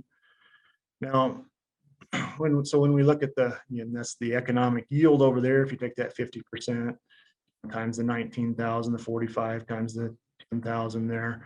If we look at the water use efficiency biomass basis, the corn for grain and the corn for wheat are actually a little bit higher than alfalfa. And that's not our economic crop we're harvesting. If you look at that last column here, that's what we actually harvest. So that the grain, those grain crops, and then again the alfalfa really doesn't change because we're harvesting that 100% of that biomass out there. So in that respect, the water use efficiency of alfalfa is actually higher when we look at it on an economic basis compared to those other types of crops. So alfalfa gets a bad name, but again, when we look at it as a water use efficient crop, it's right up there and even a little bit higher than some of the other crops that we grow. So when you think about, again, alfalfa uses a lot of water, so that gives us some ways to maybe think about, especially when we're facing droughts and some other things, other demands on water out there, some strategies that we might want to think about for reducing the amount of water that we apply to alfalfa. So the first one I listed there is what we call limited irrigation. And this is basically applying less irrigation water than is required to meet that full ET or full consumptive use, or to achieve those full yields of alfalfa. So we just, we kind of limp it along. We may give it 70% of water all through the season. And again, we're going to get less total yield over that season as well. And that does work, but there are some issues, I think, with that because we get into that hot part of that summertime period when our water use efficiency isn't as good for these cool season crops like alfalfa. And to me, it doesn't make maybe as much sense. And the next one is the one that we've been working a lot with, and the guys in California, Putnam and Orloff, and a lot of those guys have been working with this as well, what we call a seasonal deficit, or I like to call it a partial season irrigation, where we give it, we irrigate it fully for part of the season, and then we're going to either, limit the amount of water we're applying, or we totally withhold it. And that's typically what we've kind of settled on, is we will withhold that water for that whole season, or for the rest of the season. So again, that's going to improve our overall water use efficiency more than just limiting the irrigation uniformly throughout the whole growing season. And what we've shown, and the guys in California for the most part have shown the same thing, is that we can do this with very few long-term impacts to the alfalfa stand. And we'll show you some data here in a little bit. So again, this can be, free up some water that can be used for, higher value crops. We're on the west slope of Colorado, Lake Powell and Lake Mead, and those are getting pretty low. Then these compact agreements might actually kick in for the first time. And so where we have to provide water to those lower basin states. And so, there's some things on the horizon here that we may have to, agriculture uses the biggest user of water, and we may have to kind of, figure out ways that we can still maintain agriculture, but again, provide water for some of these downstream users. So just kind of reiterate here a little bit, why is alfalfa a good candidate for this partial season irrigation? First one there, again, is because of that high water consumption that we know 35, 40 inches of water, that gives us a lot of room that, we're putting a lot of water on, but we can save some of that water as well. Then what I talked about earlier, that drought tolerance, it comes from a dry part of the world. We put a lot of water on it and it responds to that, but it has that very deep root system, and it has very good dormancy characteristics. A lot of times a lot better than people give it credit for. And then we have a lot of management flexibility. It's something that we harvest multiple times, and we don't have to get it to maturity to get, grain or seed production. All we're interested in is getting that biomass. So again, a lot of harvest and irrigation timing options out there. And the last one I listed there is potential for quality incentives. You know, alfalfa is one of those that, especially if we're selling it into the dairy industry, and we get those high relative feed values, high relative forage qualities. We can, you know, get an incentive, a higher price for that. Again, this is another little piece of data I pulled from California. And again, it kind of reiterates the treatments that we kind of settled on in the studies that we have done here over time. When you look at the lower line there, that's a 4-cut system. And, you know, anybody that's growing alfalfa, you know that first harvest in the spring is typically your biggest harvest. And in this situation, around 35% of the total season was in that first harvest. Second harvest was about 25% of the total seasonal. When you add those two together, that's about 60% of the total seasonal happens in those first 2 harvests. So again, just kind of keep that in mind as we go through and I explain some of the treatments that we've been looking at. So again, kind of the objectives or some of the reasons that why we chose to look at this partial season irrigation. You know, first we wanted to, you know, look at the agronomic feasibility. You know, is it going to work? What's going to be the impact to those alfalfa stands?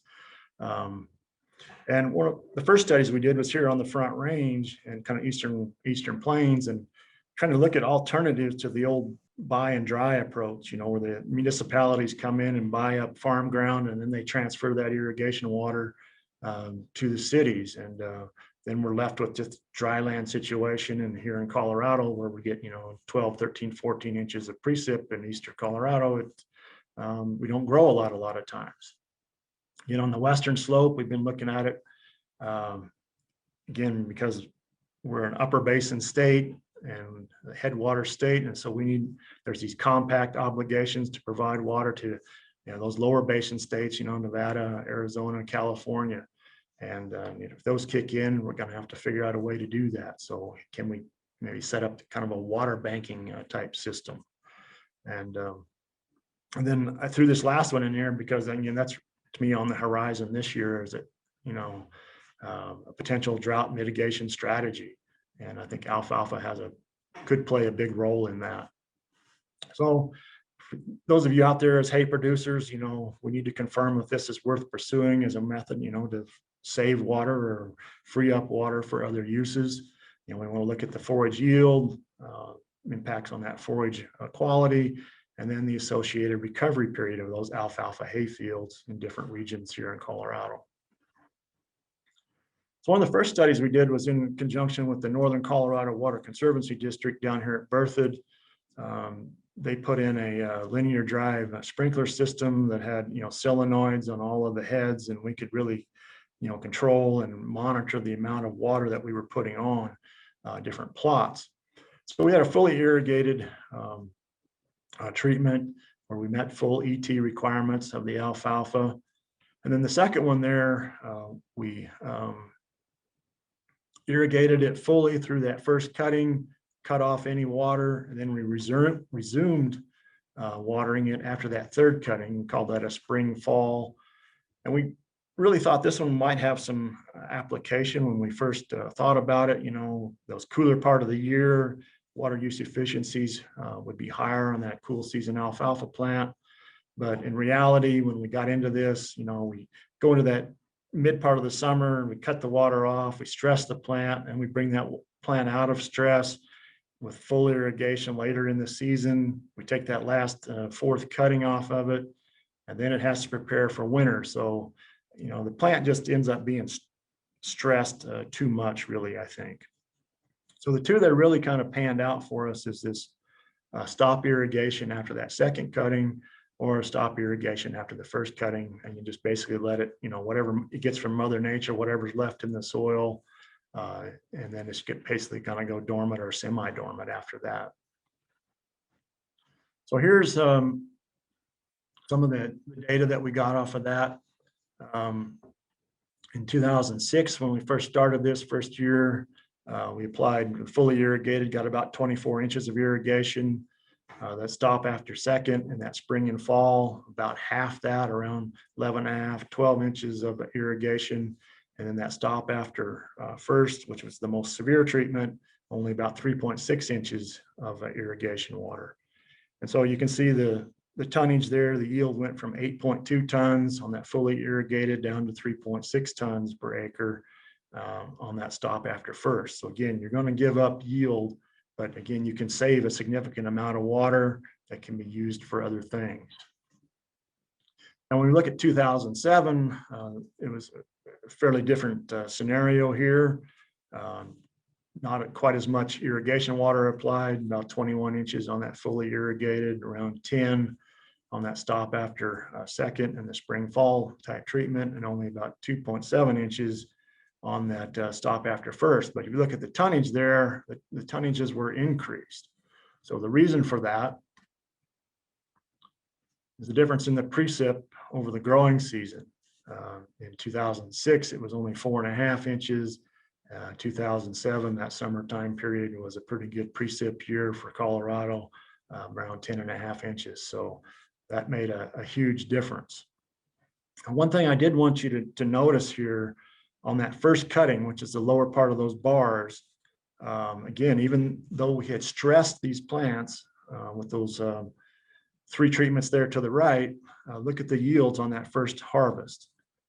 They were actually slightly better than the one that we fully irrigated the year before.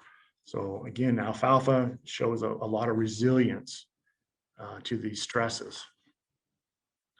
What happens to the feed value, the quality on these? Typically, anytime we stress the plant and we don't get as much growth, as much yield out of it, we have more of a stunted type plant. We get less fiber put down, that ADF, NDF that we measure, and then we use that to calculate the relative feed value. So the ones that I circled there are the ones where we stress the plants, and you can see that compared to that fully irrigated situation, that we saw a higher relative feed value. Again, once you get up there around that 180, 200 relative feed value, again, we can start to get a premium for that alfalfa hay. Get the protein content, again, very similar. When we stress the plants, not as much growth, it concentrated the protein in those plants, and so we saw a higher protein content, free protein content. This one I thought was really interesting. After that second year, at the end of that second growing season, we went out and actually counted our crown densities, and on that stop after second, that stop after first, that's where we saw the highest amount of actual plants still out there. And again, that stop after first, being the most severe treatment, is where we saw the most alfalfa plants, highest number of crowns in the field. Now, again, that spring fall treatment had actually the lowest ones. And again, I think that's because, again, that double stress on the plants in that midsummer, bring it out of stress, and then it has to prepare and go into that winter dormancy. So stand density was starting to decline fairly quickly in that treatment.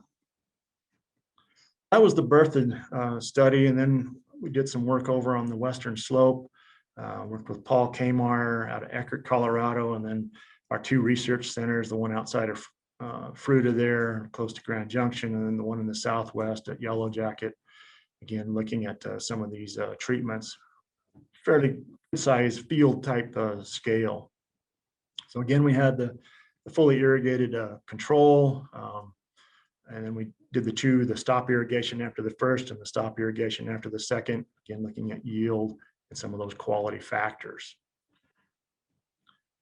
Here's, this is averaged over those 3 sites and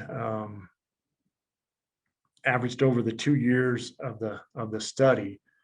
And, we saw some, unlike that Berthoud study, that first cutting, even though that was fully irrigated, there was some carryover effects. And so we saw some decreased yields. So that's what we saw there. And then, but however, that stop after second, so it would have been fully irrigated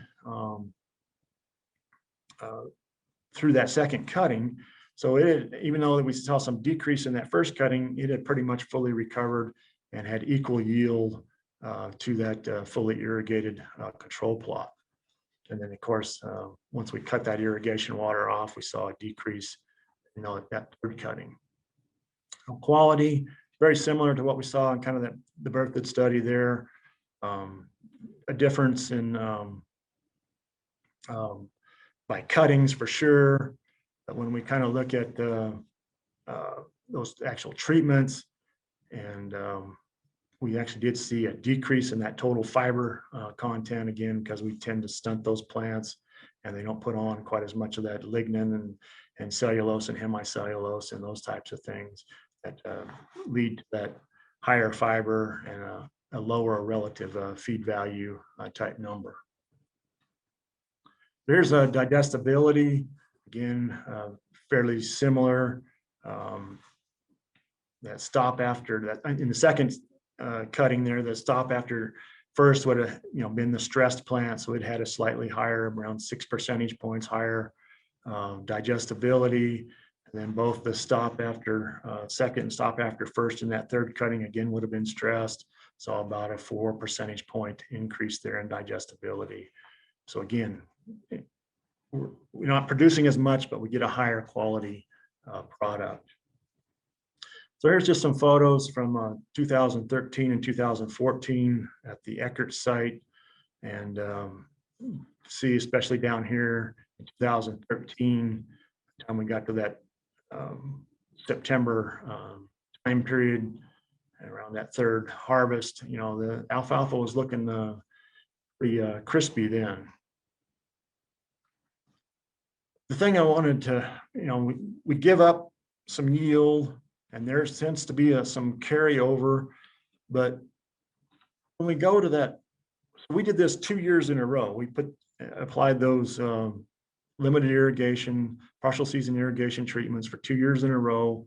And then the third year, we came back and we applied full irrigation throughout the whole season. And basically, we saw no difference in yield, or maybe even slightly better yield in those treatments where we had stressed the plants.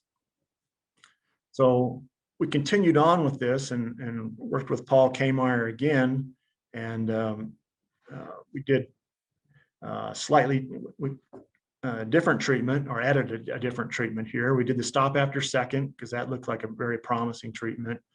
And then we added one where we called it water after first. So we didn't water it in the spring. We took that first cutting and then we applied water. And again, when you look down the road, you did that for 2 years in a row. And the third year came back with full irrigation. That water after first, had significantly higher total yield compared to the fully irrigated or the stop after second.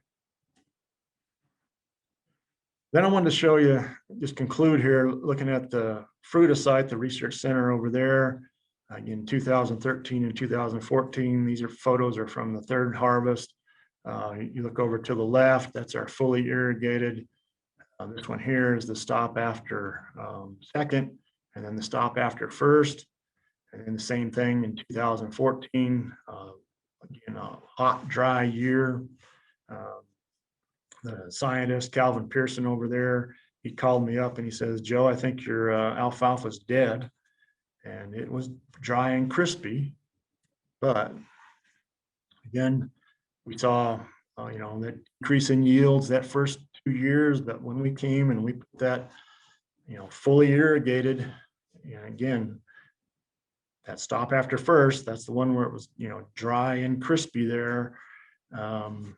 It actually rebounded very well when we applied water, fully irrigated throughout the whole season. And both it and that stop after second had slightly higher total seasonal yield compared to the fully irrigated control. And then we did continued on again. This is a Loma site just close to the research center there, where we had a stop after third and a stop after second, looking at those treatments. But again, anytime we stress the plants and then brought them back to full irrigation. They actually yielded higher total seasonal yields than that fully irrigated. So to just kind of conclude this partial season irrigation, where we water early in the season, take advantage of that high water use efficiency during that time period of the year, appears to be a very viable option for freeing up or saving water to meet those compact obligations on the west slope there, for other uses, transferring it to higher value crops, maybe transferring it to corn or wheat, municipal, industrial type uses, those types of things. Alfalfa is it's an amazing plant to me. It's very resilient. It's very adapted to water stresses. Yes, yields are going to be significantly reduced. And if you're transferring water to municipal industrial uses, or if it's to meet these downstream compact obligations, you as a producer need to be compensated for that water that you're saving. We need to, some of the water laws in Colorado need to change to allow for some of these things to happen. But again, we're facing the drought situation this year, and you need to, choose what crops are going to be irrigated and which ones aren't. Alfalfa is one that you can, take water away from, at least for part of the season, get a, somewhat of a decent yield. You think back to that graph I showed you where, 60% in the first 2 harvests. Well, you can get 2 harvests, and you can probably even get a short 3rd harvest off of that, from what's left over from the irrigation and what's stored in the soil, and hopefully maybe get a little help from Mother Nature. So 60% plus of the total seasonal yield by following this like stop after a second type of harvest schedule or irrigation schedule. So to me, the stop after second is a lower risk, but we saw very good recovery in stand health when we did that stop after first. Let those alfalfa plants pretty much go dormant. When we fully irrigated everything, and that 3rd year, the partial season treatments yielded the same or oftentimes higher than that fully irrigated control.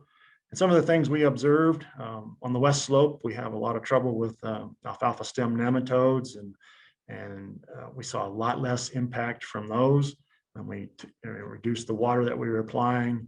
Disease pressures were lighter. If you're not keeping that soil wet all the time, especially at the surface, we don't get the root and the crown rot type diseases. Weed competition was almost zero. We don't get the weed germination. Again, we don't keep that surface wet all the time. So again, just overall healthier, more vigorous type stands, and that was indicated in those plant density, crown density numbers that I showed you. So basically, stand longevity is as long or longer when we implement these partial season irrigation type treatments. And we also took some, deep cores at that berthed site, and we found, root penetration, well, as deep as we could get the probe, 13, 14 feet down. We still had alfalfa roots at those levels, and maybe some of the reasons we're seeing some of the higher yields in that 3rd year when we go back to full irrigation is we had some nitrogen mineralization going on in the soil, and then when we fully irrigated those alfalfa plants will take advantage of any nitrogen that has mineralized in the soil to maybe increase our overall yields. And then the last thing there, again, those forage quality incentives when we stress those plants and they don't make it to full maturity. So. Well, all righty then, Dr. Brummer. Folks, if you've got questions, be sure to click on the chat button at the bottom of the screen and type those in the chat box, and we'll be getting to those. So first off, I'm hearing that the system here, the partial season or the seasonal deficit irrigation, this has a lot of benefits beyond just saving water. It seems like we can save costs in not only the amount of water that we are pumping and the electrical costs with that, but as well as our controls for pests and disease and weeds. Am I hearing right? You're hearing it right. Yeah, that's what we're seeing, and I think the guys in California have seen a lot of the same things. Wow. So, yeah. That's remarkable. So let's go to the questions here. First off, we had one question about the ET numbers that you showed earlier, where it was roughly 5.6. Didn't really, I might need you to expand on that question, sir, in another message, but anything to add to ET numbers there? Well, that's what we need. That's what the alfalfa stand or plants need to, for full productivity, or to, reach those those maximum or highest yields is, ET, evapotranspiration, what evaporates from the soil, what transpires through the plant, or a lot of times we will call that consumptive use, what the plant actually utilizes to, to grow, produce that biomass out there. Okay. I think he said the second part, would that be a good number to use in Southeast Colorado and Southwest Kansas, or should they increase that, ET number? I say that number that I showed you, that's a composite number from, out of the literature. Basically, that was a literature review. I say there's numbers from Wisconsin, Montana, New Mexico. So that's kind of on average. And like I say, I've seen numbers right around that, other scientists and what they've reported right around that 5.5, and maybe sometimes up to around 6 inches per ton. Okay, great. Which where alfalfa runs most of the time. Okay.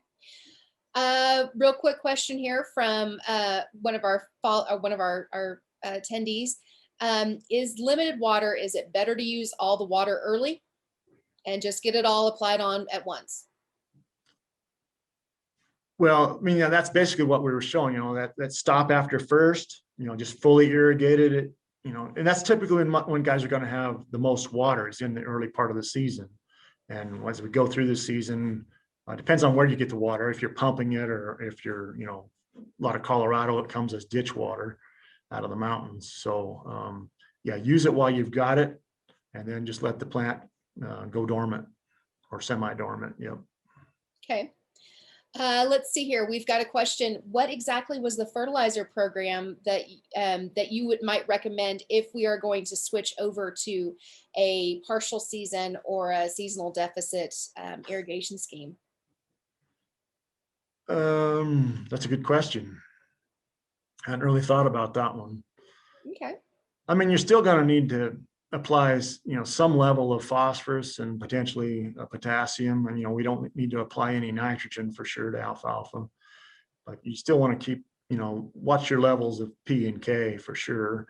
You might be able to cut those back if you're not producing as much, we're not extracting as much from the soil because we're getting less total yield over the season.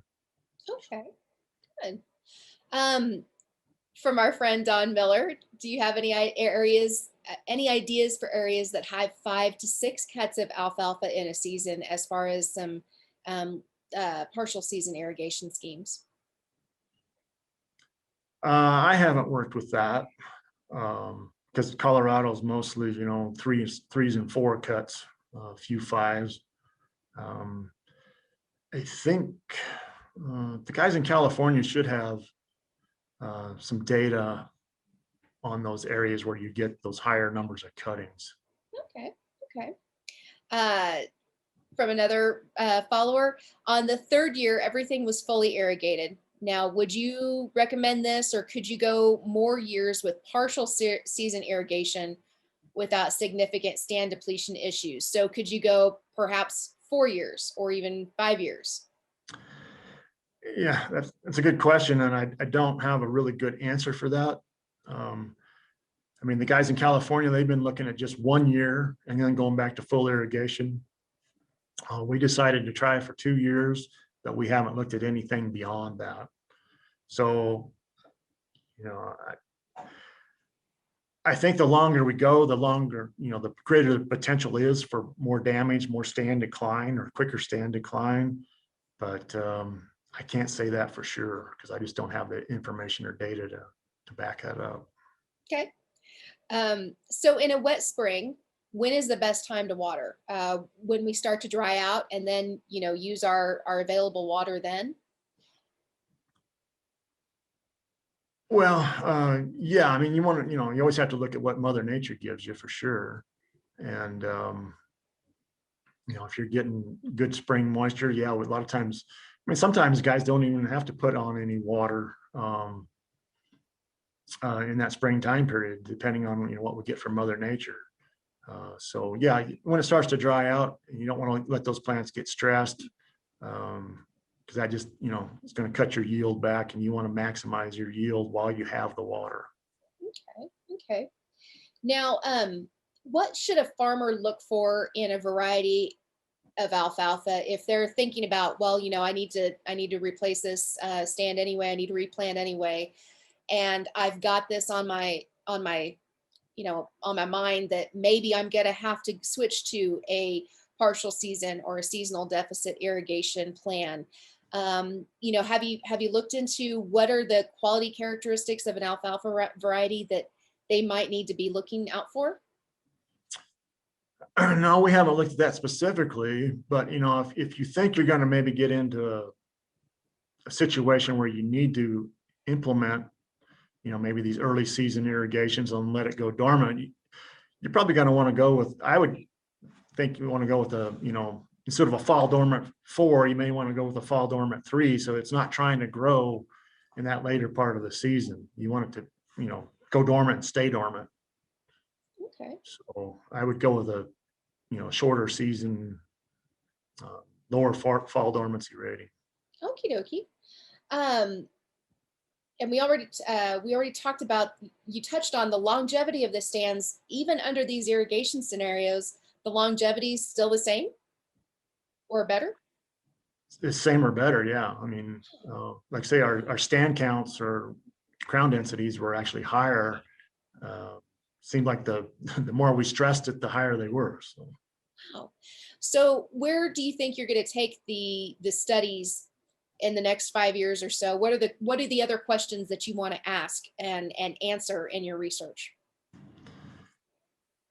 Well, what we're looking at now is just trying to get an estimate of not so much the agronomic, but how much water we're saving through remote sensing. That's kind of where we've moved right now. Perry Cabot over at Fruta, at the research center there, is kind of moved into that step, trying to quantify how much water we are saving that we can transfer downstreams to these other uses, meet compact obligations, those kinds of things. I just find this fascinating because, as you've probably heard, sustainability is the buzzword of agriculture the last couple of years, and it's going to be a buzzword in the next 4 to 10 years. So it seems like this actually might be a quiver in the quill, as it were, for farmers that are trying to showcase that their alfalfa's got a little bit of a sustainability marketable aspect to it. I can imagine. Yeah, definitely. I think somebody asked a question earlier about longevity of alfalfa. I've got some plots I planted up in Steamboat back in the late 90s that they're still harvesting today. So dryland alfalfa. And so again, alfalfa is an amazing plant to give it a chance and manage it correctly. So. All righty. Well, it doesn't look like we've got any more questions coming in. Dr. Brummer, thank you so very much for your time today and being so generous with your time. And we will remember, folks, if you have any more questions, you can always send them our direction and we will forward them on to Dr. Brummer. Thank you, sir. Appreciate it. Yeah, thank you. Now, while we get our next speaker lined up, we want to take a brief moment to recognize some of our sponsors for today's session. And here's a word from our sponsor, Alforex Seeds, and Doug Bastian, North America Sales Leader. Doug, welcome back to the screen. I think we've heard a lot of really great things today, this morning, haven't we? Yes, we have. And my name is Doug Bastian. I'm the North American Sales Leader for Alforex Seeds, and we're a proud sponsor for Alfalfa U, and we look forward to its continued success. For us, I hope you've picked up a lot of knowledge here today from the first half and the first 3/4 of today's sessions. And if you have more questions, feel free to contact one of our dealers or contact one of our district sales managers across the country. We have, for Alforex Seeds, we have a wealth of knowledge, and also we have Alforex Seeds stands for Alfalfa and Forage Excellence. So alfalfa and forages is all that we do. So look to us for your alfalfa and forage questions and answers, and making sure that we can place the right products on your farm to be the most successful you can be.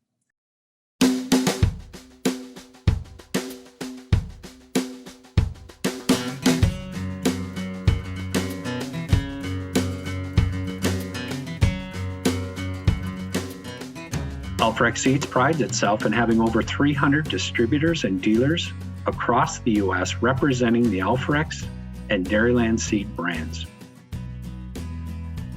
Alforex Seeds, in combination with the Dairyland Seed brand that we support, we have one of the largest portfolio of products in the market today. But don't take it from me.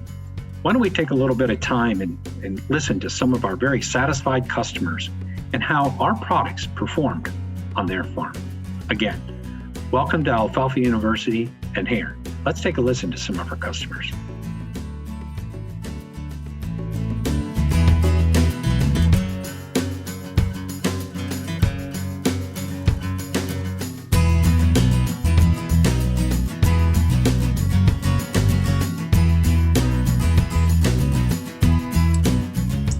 Mike Nielsen stated, "This is our first field of Higest, and it's doing well. The first 3 crops are testing better than neighboring circles of competitive varieties. So far, we like what we see."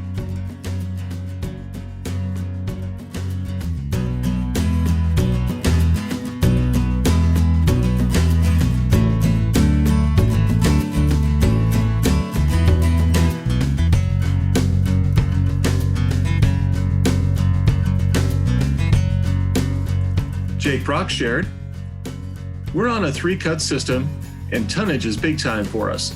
That's why we moved to AFX 469 from another Alforex variety. From the looks of this 160-acre field, we'll be getting the yield bump from this high-ton alfalfa we were looking for."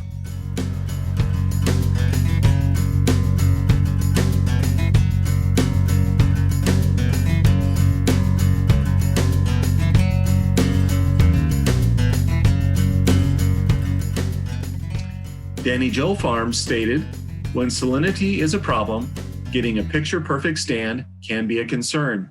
Not so for Danny Joe Farms, LLC at La Mesa, New Mexico. Their dealer, Scale Ag in Las Cruces, New Mexico, recommended PGI 908S for their 100-acre field that tends to be high on salinity. The field was seeded on September 23rd, and the photo was taken on October 30th.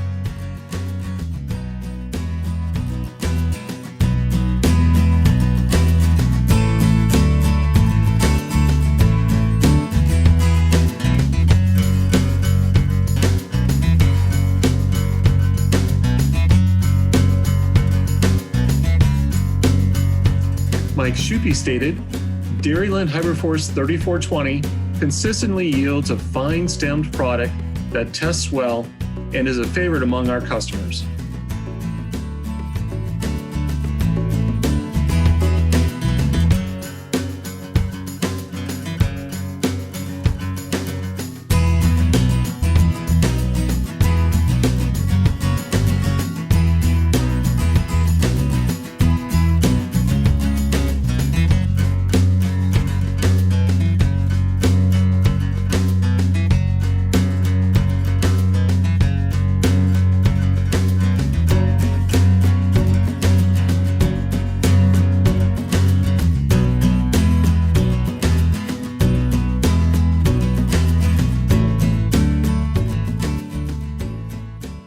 Well, thank you so very much, Alforex Seeds, and thank you also to our associate sponsors for today's session, STAHELIWEST.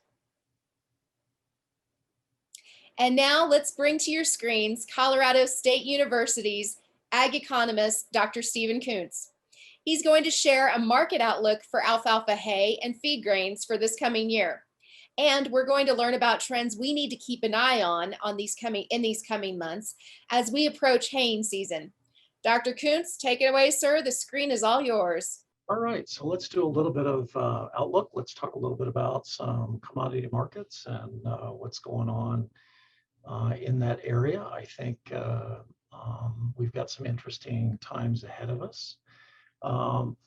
You know, really to dig in with what's going on with forage markets and alfalfa in particular, we've got to go take a look at some of the major commodity markets out there. We've had a lot of activity in oilseed markets in particular, with what's going on in corn, and then we cannot forget what goes on in the dairy markets. Those three things are going to spill over and drive a lot of what happens in forage prices, along with the weather. So let's do a snapshot of those and then wrap up with some details on the forage side. I really like seeing some of the other talks in this sequence. Number one, thank you very much for including me on this.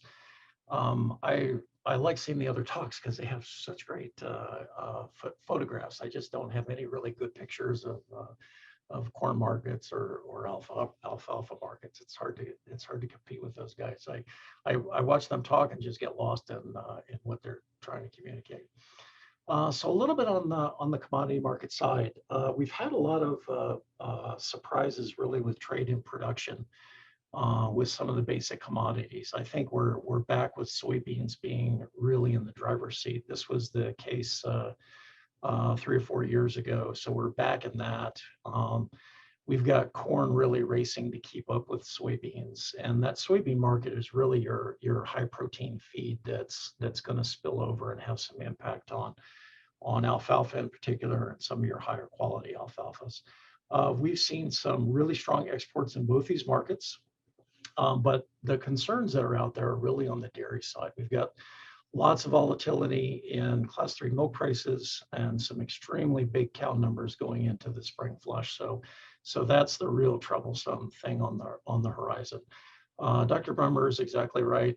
Some concerns with Western water supplies and drought, and that strongly contrasts what's going on in the Southeast with available pasture and substantial forages that are other places other than the West. So I think the drought has the potential to pull prices up, but not tremendously because there's plenty of forages other places. I think with what's going on, we'll have more regional variations in prices and potentially less quality differences early on. And the thing that's going to drive that we're going to talk about in 2021 is really what's happening with trade, what's happening with acres. How does the weather play out over the summer? And that's going to be the real big thing that's going to impact some of our markets.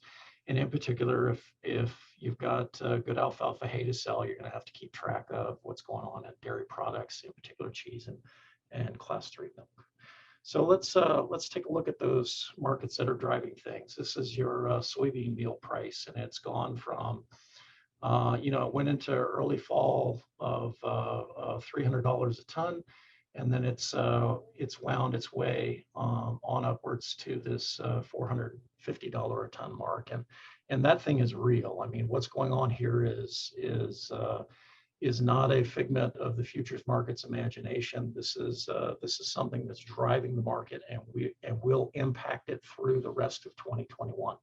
We had soybeans spend the last couple of 3 years, not 3 years, but a little more than 2 in this $8 to $9 range, $8 to $9.50 range.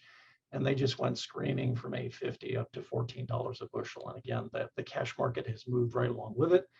And it's moved, and it's pulling corn along with it as well. We had corn prices in the 320s when we went through the summer of last year. And now corn has rocketed up to very close to $5 a bushel. It's not spending a lot of time at $5 a bushel, but it can. So let's go next. Take a look at this is your AMS 2905. It's the weekly Colorado hay report that comes out of the Ag Marketing Service in Greeley. This is the report from last Thursday. And if we look at Colorado, this is Southeast Colorado. The header kicks over onto the prior page, so I wasn't able to drag it with me, but large squares trading at $200 a ton. Again, more large squares trading at $200 a ton. Supreme and good to premium. And what's down here in the red box that's so interesting, folks, it's been a long time since I've seen corn stalks trade for $100 a ton. And that tells you a little bit about what's going on with the forage market, especially the further west you go. If you look at corn stalks, the bid and ask in Nebraska, for example, is 70 to 75. So it's not $100 a ton everywhere by any means, but there's definitely some dry weather. There's definitely some pressure due to the coldness. That's increased demand and interest in some of the forage markets. And you saw soybean meal, it has the potential to drag up some of these high dollar alfalfa hay prices. I don't think considerably, but the pressure is certainly to the top side. So alfalfa hay price, and this is alfalfa hay in Colorado. This is all hay, big bales, little bales, you name it. If it's alfalfa, this is an average of what it was. You saw we came down off the high prices from the summer and got into the fall and sold what we had for stocks. I think we've probably bottomed out and started to bounce a little bit. This is the USDA NAS price series. So this is a really good thorough survey, but again, it's everything. So there's no quality differentials here. And if we compare what's going on in alfalfa in Colorado to what's going on in hay, nationwide, we're not seeing the same bounce. Nationwide, we are seeing reasonably high prices for all hay nationwide, but it hasn't rallied like things have started to move in the West.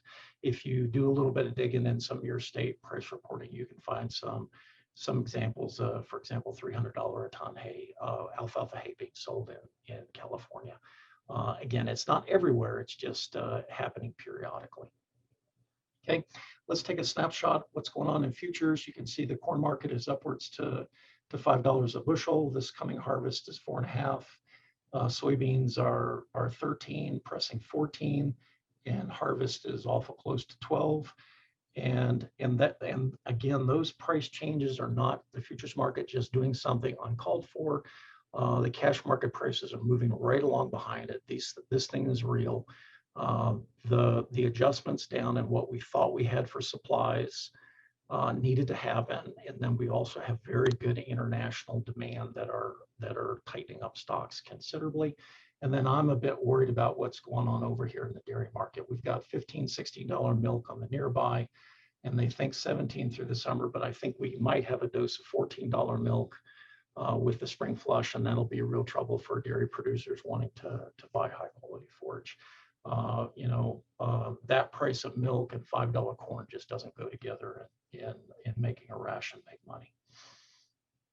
Okay, so what's going on in the soybean market? Let's take a look at soybean exports.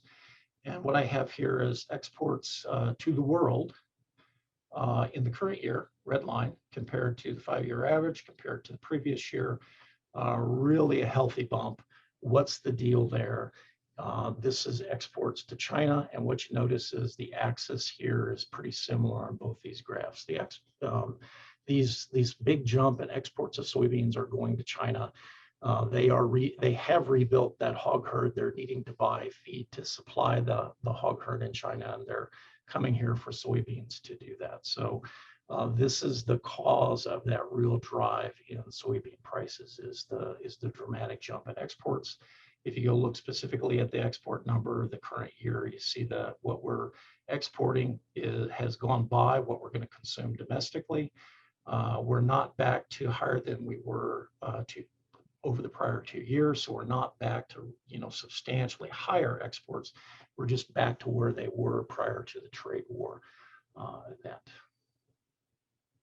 And you can see during that trade war event, we really built up soybean stocks. And we've pulled down stocks considerably, and we have very tight stocks compared to where they were over the prior 5 years. So we've got rather dramatic tightening of stocks, pushing soybeans higher. We're going to have to see what acres look like going into this year, and then what kind of weather we have. But we really have the underlying fundamentals to push some of our corn prices higher and soybean prices higher. That should drag hay along with it. The other thing that's going on impacting the soybean market is if you look right through the major soybean growing region in South America, they've got a bit of dry weather. This is a little teeny bit of an old graph. When I updated it, it didn't show anything dramatically different, and it was a little harder to read because they've changed some of the colors on some of their graphics. But in soybean regions, in other important places growing at are facing drought, and that's primarily Brazil and parts south of there. Okay, so we're going to be in a very good competitive condition to supply soybeans to the world. We've got the November, the harvest contract really just taking off, $8.50 to $12. It slowed down a little bit, but it's got lots of trend lines supporting the drive higher. And I don't see anything telling me this market is turned around or topping, much less slowed down. I mean, it's just on a tear. It's on an absolute tear. So let's jump to corn. What's going on with respect to corn? Is it something similar? It's a bit similar, it's just not as dramatic. So let's go take a look at worldwide exports. The current year, corn exports are really very strong. They're strong compared to the 5-year average. They're strong compared to last year. What's the deal? Who is it? It's China. And don't be fooled by the graph. Look at your axes. The axis on the graph here, on the front graph, is quite a bit smaller than the axis on the graph behind it. So really the bump in the graph behind it is due to China. And it looks really big if you just look at China because they historically don't purchase corn from us. So what's the deal there? In them mitigating their, that African swine fever problem that they have, they got rid of, or they phased out the use of a lot of backyard hog production and have developed more commercial type hog feeding enterprises, which require those commercial type rations. So they're buying not only soybeans for the protein, they're buying corn for the energy as well. And it's not like they're buying as much corn as they are soybeans, but they're buying some corn, and we tend to have a lot of it, so they'll come here to get it. You look at the corn side, stocks have tightened up, not as dramatic as what happened with soybeans. So we ought not have $6 and $7 corn. Folks that are talking about that are basing that on excitement, but it really depends on what we get for acreage this year, and do we have reliable weather that gets us a decent corn crop. So we've got underlying fundamentals that support $4 and $5 corn, but not really a whole heck of a lot higher than that. All right, so the December corn contract is on a bit of a tear. It takes off from the mid threes to 450. And again, this is next harvest's corn contract. So this is 450 corn for next harvest. That's an awful good price. We haven't had that for quite a while for our corn producers. So we've got a bit of a race between corn and beans, trying to figure out who's going to get what acres, and those prices are going to fight it out until we get the crop in the ground, and then we'll have further reaction. It really depends on what kind of Chinese demand continues through the rest of the year. How much does South America really produce as far as a soybean crop or a corn crop? And do we have any weather or production issues here? I don't want to talk about those until we really start to realize them, but I think some of that 450 corn price is concern over dry weather in the upper Midwest. So soybean outlook, 12 to 14 bucks, and corn, again, I don't think we get it too far into the fives, and I'm talking about next harvest here for the corn price, but these two feed grain prices are going to factor into especially that high value forage crop, in particular alfalfa. What's going on in this market will drag alfalfa with it. All right, so let's go take a look at the weather. And we've got the drought monitor, and I'm sitting right here in Fort Collins. And if you go west and you go south, it's dry and burn up, although we are getting some relief out of some of the winter storms that we've had. So I don't care for the drought monitor all that much. I want to know where it's raining. And if you look at the long-term drought measures, these are an index of things that are 6 to 60 months out. And if we go look at that, what you see is you've got a lot of moisture in the southeast U.S., really a good bit in the very far northern Corn Belt or lake states. The dry weather is really from the Nebraska Panhandle west and south. Okay, that's your long-term measure. How about your short-term drought measures? Those drought indicators moderate significantly when you go to a shorter term. These are indices that are 1 to 3 months out. So some of this winter weather and snowpack has helped relieve some of the drought problems in the West. It has not mitigated them. It has provided some relief. And we all know how much snowpack could be gone by May. What we really need to worry about is that late season snowfall for our surface irrigation. How about longer term forecasts? I've got temperature on the left-hand side and precipitation on the right-hand side, and I'll talk about most commodity markets, but I won't forecast weather. That's way too hard. Blues are cold and greens are wet. And if you take a look long-term, the drought forecasts are for that dry weather in the desert Southwest to persist and for us to get back to slightly more warmer weather for the late winter into the spring. And this was very much the forecast earlier in the year. The forecast early in the year was based very much on a La Nina weather pattern, which is a fairly open and mild winter in the West, and that hasn't played. It's not playing out right now, but the forecast at this stage of the game are for that to persist the rest of the winter. Pardon me. All right, so let's go take a look at these are longer term precipitation forecasts on out through the spring, and it's a very typical La Nina weather pattern. You've got wet weather in the upper Midwest, upper Corn Belt, dry weather in the Southwest, and that persists on into the springtime. And then we're not seeing any sort of forecasts of wet weather in the Mountain West. So this is not good news for us, and it's more the same for precipitation in the east and the southeast. All right, so let's jump to dairy. All right, so here's your class 3 milk contract, and it absolutely went in the tank with the beginning of the pandemic. We had discussions, and you saw the pictures of people dumping milk. They couldn't run the processing facilities. It's not that milk had no value. It's just if you can't get it through a processing facility, you have to do something with it. It's very, very perishable. So we had milk go to $12, and as soon as we got the supply chain under control and more tightly managed and the safety precautions into place after rather large liquidations of dairy cows, we went back to $24 milk. And then through the rest of 2020, we've had these very strong gyrations of $16 to $24. And that's just, that's tremendous. That's the volatility that comes along with a supply chain of an extremely perishable product. And so let's go dig in and take a look at cattle inventory. So we had pretty big cow numbers going into 2020. We started to liquidate them during the pandemic, and then take a look at what's gone on since then. So we just have enormous cow numbers going into the spring flush. I just think that's potentially really bad news for the dairy industry.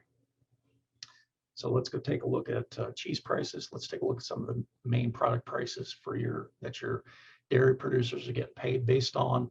Lots of volatility on the cheese side, but the bottom line takeaway is for 2021, you've got really, nothing to talk about with respect to cheese prices. You've got butter prices in the tank, and they've been in the tank since most of 2020. Where's the good news? The good news was on the non-fat dried milk, your powdered products, and these are things that tend to be exported a little more notably. So this is something that's going into the export market, and for me, that looks pretty strong. So what's the deal with exports? What's going on there? So you've got exports for 2020. Again, your export data tends to come in a little bit late because that's Commerce Department, and you've got to deal across multiple countries to report and verify things. So export data is routinely 2.5 to 3 months behind when things actually happen. But if you take a look at last fall, we really had pretty good dry product being exported, and no surprise, good dry product prices. So this for me is a good indicator going forward, but we need to see more and more of this through the spring because we have an enormous number of cows, dairy cows in the herd. All right, class 3 milk for March rallied early in the year, and we've since bled off $3 a hundredweight, going from 19 to 16. And again, it's not impossible for this to make a run at 14. I think with the inventory we have. We have to have very good news on the export side, or we're going to have problems with dairy prices. And these dairy guys are the ones that are paying the big money for high quality alfalfa hay. And the alternative to that is to pay big money for soybean meal. So not a lot of good alternatives for them. All right, so let's get into hay. Supplies and disappearance shrink where we do a better job with the production we have. It doesn't sit out in the field and disappear, although there are some places in my trips across the country where I see people that recreationally hay bale. I know for a fact that that I have no more interest in that whatsoever.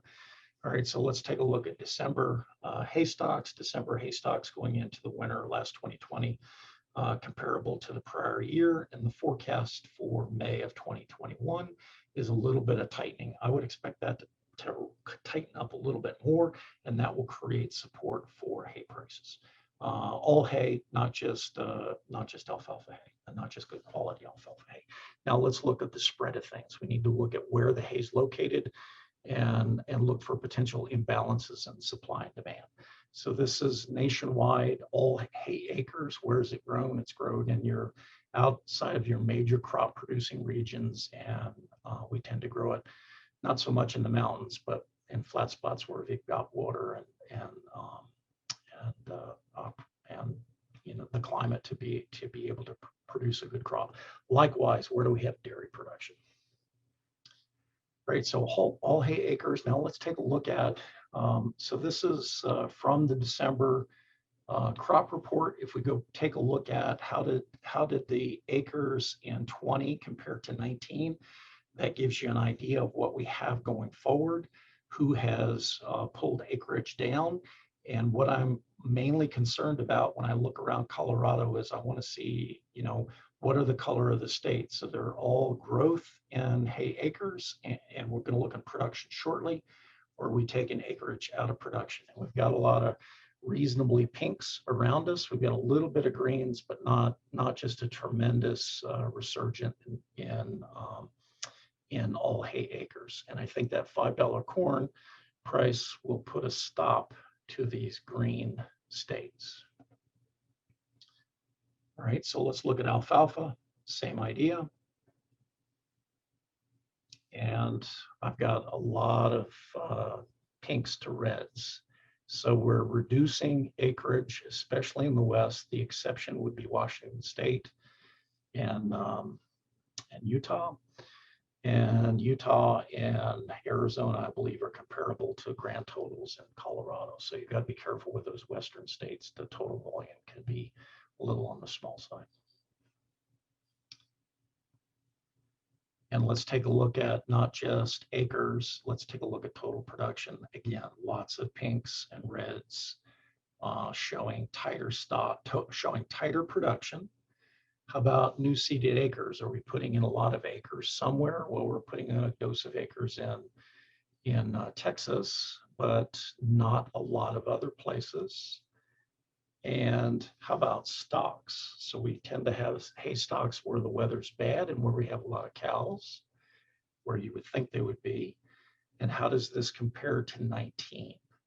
Well, California stocked up for the winter, as did Arizona, a little bit in Texas, but we've got a lot of pinks and reds around. In particular, what I'm interested in is what are the opportunities for Colorado producers. And the bottom line is I don't see abundant stocks anywhere. What we're concerned about is if we've got every state in the region looking like this, then that tells you there's no pricing opportunity. What I'm showing you across these maps is there's a lot of price potential moving forward. The only thing that I see hanging over higher hay prices is really the state of the dairy industry. That's the only concern I really see. So what do we have for bullish factors? Corn and bean meal prices are tremendous. They're going to stay that way for a while. They had a reason to run up to new high levels, and again, I don't see anything to stop them from staying where they are in particular. We've got weather and drought, especially out west. We've got tight and tightening stocks, especially in western states. And I do think it looks like we have prospects for increased dairy exports. I just don't want to talk about it yet. We're not there. And sometimes $100 corn stalks tells you a lot of what you need to know. But be careful. That was only one transaction in one state once. Those products are priced considerably lower in other areas and other transactions. But I've got a colleague that follows grain markets, and what he says is really important is you've got to look for the relatively low quality feed stuff and see how it's priced. And he does not use the phrase low quality. He uses something else. So you've got to look at that low quality feed and see what it's being traded for. And what people really do is they tend to shop for that low quality stuff and drive it up. And that is in part what's happening. That's happening to a degree, and that will drive the rest of the complex higher, even the higher quality things. So the bearish factors, again, your dairy product, there's a huge dairy cow inventory out there. We're headed for the spring flush in April, and that's going to be trouble for those guys unless exports materialize. You really don't have substantially higher hay prices if you have good weather, if you have moisture in the southeast US, because that's where a lot of the pasture is, especially Texas and parts there east. You've got a lot of pasture there. If they have good pasture conditions, you cannot have runaway hay prices. But so that's a major limiting factor. This winter weather is going to cause us to burn up some hay supplies. It's going to tighten up hay stocks a little bit more. So, but the forecasts are to return to some sort of reasonably open and moderate winter. If that's the case, then the reverse, and you have a little bit of a bearish factor there. So I look for hay prices to move higher long run, maybe hold steady in the short run. It really depends on kind of some of that spring weather and how bad the rest of the winter is. My understanding is a lot of hay moved early in 2021. You had people getting ready for winter. They did that. They thought prices were reasonably cheap. And now we're seeing the folks that need it to get through the rest of the winter. We're going to see some of that trade. If you look at not only eastern Nebraska, but eastern Kansas hay prices, they're considerably lower than western Colorado, than western Wyoming. So we're pulling hay west, and we will do that. And if you're going to ship it, it's probably going to be really high quality stuff, and you'll cut it with something in a ration later or some other alternative feed source. To the extent you can do that, you can do that with a beef cow herd a lot easier than you could do that with a dairy cow herd. Watch the milk, class 3 milk, cheese, and dry good prices. That'll tell you what's going on the export side. I don't know about you, but I'm watching those dry milk prices. That'll tell me a lot about what dairy markets are going to do the next couple of months. So I think excellent hay has some goodies, pretty good upside potential. We're selling plenty of $200 hay now. We will sell higher than that into the winter. It will depend on what the weather looks like and when we get that first cutting, what sort of moderation happens. But we have very strong feed grain prices, very strong soybean and meal prices.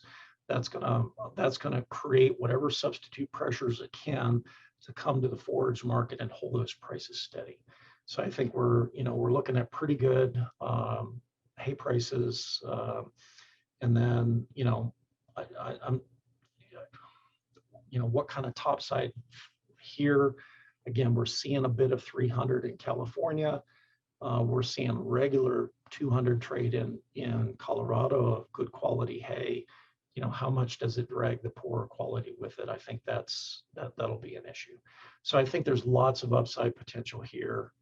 And with the weather outlook we really have not a whole heck of a lot of potential for a really good spring and lots of moisture, that type of thing. The exception would be the further east from Colorado you go. There's going to be plenty of good rained on hay in the southeast U.S. So that's what I have for materials. Happy to take some questions at this point. Well, thanks, Dr. Kuntz. I always just find it fascinating that the different items that go into creating the prices for our commodities. There's so many different factors, and particularly what I'm looking at right now is this bitter cold snap, and it's gone on for, well, we're on week number 2 of it. You mentioned that might have an effect on how much hay that we actually go through as far as our winter stocks. Do you see a lot of the stocks from Texas on north dropping considerably? Well, maybe not considerably. I think we've got to see how long this type of winter weather really persists with us. I don't know about you guys, but our weather through the fall was really very moderate. And if you look at the Mountain West, the situation, that La Nina forecast was really dead on. It was just these couple of recent polar expresses we've had have been pretty dramatic. That said, I'm pretty sure they're burning up hay in North Dakota. I'm absolutely certain of that. North Dakota, South Dakota, and Western Nebraska. And I'm not laughing because it's funny. I'm laughing because we weren't really counting on it. And by God, it's here, and we've got to figure out a way to get through it. So I think we're going to go through stocks more than we had planned. We're going to see some really high-priced transactions like the $100 corn stalks, because you've got somebody that got caught short, and then it depends on how far into the winter we really need to go before you see more and more hay transactions happen. Okay. But we're not seeing those yet. You're seeing a trickle, but not very much. Okay. Well, that just means that you got to get those bales lined up for when the calls come. Yeah. I think there'll be some really good opportunities for producers in the spring. And I try to be careful doing this because I've had a couple of, for example, I've had a couple of input suppliers call me and ask me about what's going on in the grains market. And the bottom line is they really wanted to jack up fertilizer prices and chemical prices. And I really don't want to be that messenger. So my message is not for hay producers, hey, you can go take advantage of all your long-term customers. That's not what I'm advocating. But I think the hay market here is going to push higher. There's lots of other higher priced feeds out there. It'll drag hay with it. And the limiting factor is really, do the dairy folks have enough, are they making enough money that they can write those big checks? Yeah, for sure. We've got a question from our friend Don Miller. He asks, with the high soybean meal prices, and you touched on this a little bit, but do you think that alfalfa might become more of the protein source in that dairy ration versus more soybean meal? Do you think we might blend some more? Yes, and I don't know how much at this stage of the game. That soybean meal is really kind of sticker shock, high price. The wild card here is really what is going on in South America. How much soybeans supply do they really have? That high-priced bean meal, how long does it stick around? Does it stick around into August, or is it gone by the end of April and early May? And we don't know that yet. That's hard to figure out. But I think there'll be some substituting. There will be some purchases of really good quality alfalfa hay, a little more than there used to be because the soybean meal was so high priced. Okay. And so the answer is yes, but I don't know how strong yet. We'll have to see how long that persists. Okey-dokey. Well, now we've got another question here from the audience, and will these cold temperatures send a bunch of fresh dairy cows to town and possibly improve the dairy outlook? And as well, what do you see as far as beef cows and the cow-calf herd? We've got a bunch of guys spring calving right in the middle of all of this. What do we see? Well, I think we haven't seen enough low milk prices to get the dairy folks to do anything yet. It's going to take something lower than the $16 we're at to see the dairy cows move. And when I go to look closely at what's the weekly volume of dairy cows, or any more of them being sold for slaughter, and the answer right now is no. Now, I think if you push milk down to 14, 13, 12, the answer will be yes. And then it's a matter of how many. What I'm a little more optimistic is that maybe there's some trade that's driving those higher dry product prices. And if that materializes more strongly, it's the trade side that's pulling the soybean meal higher, soybeans higher, and corn higher. Will it do the same thing with dairy products? If it does, then great. We'll be able to maintain those, but we're not seeing anything yet. And on the beef cow side, the most recent numbers we've seen with the cattle report is modest declines in those herds. If you go take a look at the beef cow numbers, the beef cows going to town, there's no more, no less than the liquidation in the beef cows happened earlier in the year. There's nothing going on right now saying anything's afoot. Okay. This is a very pertinent question from one of our viewers. Specifically, we saw we saw our ethanol friends having challenges with the shutdowns. Nobody was driving, so of course plants started closing down. That led to fewer DDGs out there. DDGs are coming back. Are they coming back? Do you see? They're, oil is back up. The plants are not. The corn grind is not where it was prior to the pandemic. It's about 90% of that. So the availability of DDGs is back up. That will combat the high soybean meal prices to a degree, especially in beef and beef cattle rations. But so DDGs will be back. They'll be high priced as well, and but not to the extent prior to 2020. The corn grind is not as high as it was, but we're seeing the economy recover back. It's interesting if you look at the world supply and demand picture and economic picture relative to the U.S. The U.S. at this stage looks like a bit of a drag compared to the rest of the world. The rest of the world has done a little better job, in part with this pandemic, and are getting their economic wheels rolling again. And we're seeing that in soybean prices and corn prices. So, so I expect the U.S. to catch up, but we're definitely playing catch up at this stage. Okay. Got another question here. Do you see any movement from RFV to RFQ in what buyers are looking for from their suppliers? Yeah, and the higher the prices things get, the more they're gonna check the details.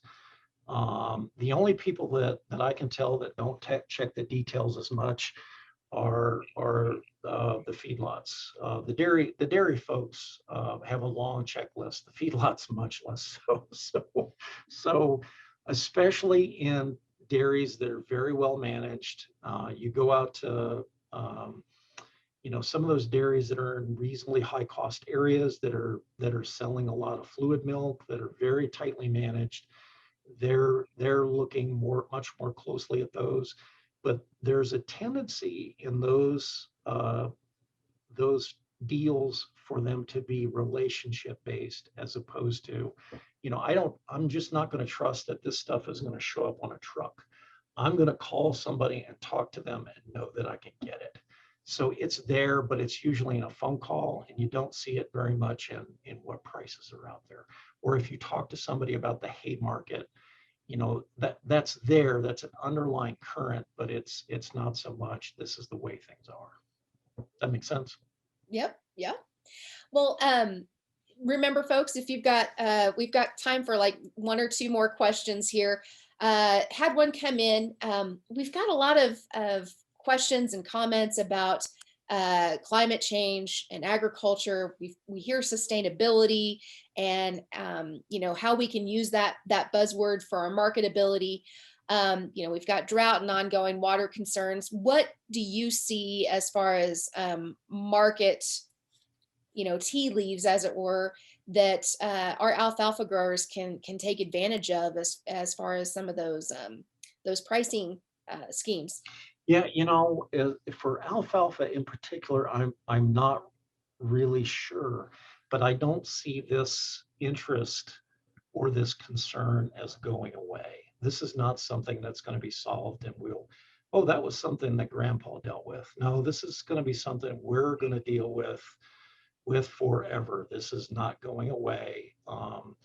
And so to be a little more optimistic from an innovation standpoint, you know, the folks that treat this as opportunities and look for ways to develop new technologies that can make use of these things that are, number one, they're probably more efficient, and number two, they're just smart. And in the end, they wind up saving the business money or making it a little more money. And these things are not going away. And is there something out there that's a low-hanging fruit that's easy to pick? I really don't think so. I think I thought Dr. Brummer's material was really interesting because the weather, the water and what the weather and water issues in the West are just not going to go away. I mean, we'll be lucky to have a year where we don't worry about water, but that's going to be lucky. And I think the things that challenge us with respect to water, fertilizer use, pesticide and chemical use, those types of things, they will continue to challenge us, and to find smart ways to incorporate them and implement them and then potentially use them as a marketing aspect they're not going away. Which ones are going to be successful? That's a much tougher call. I find it fascinating that in my line of work, some of these same topics, they come up every 20, 30 years or so, and it seems like it's a very cyclical thing.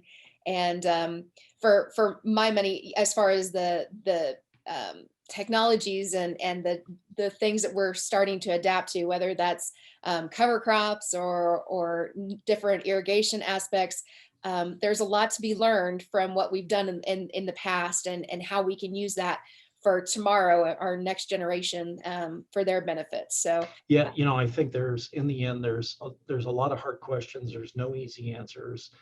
Those people that are innovative and curious and are willing to work hard and you know, pursue a variety of ideas and see what pays off.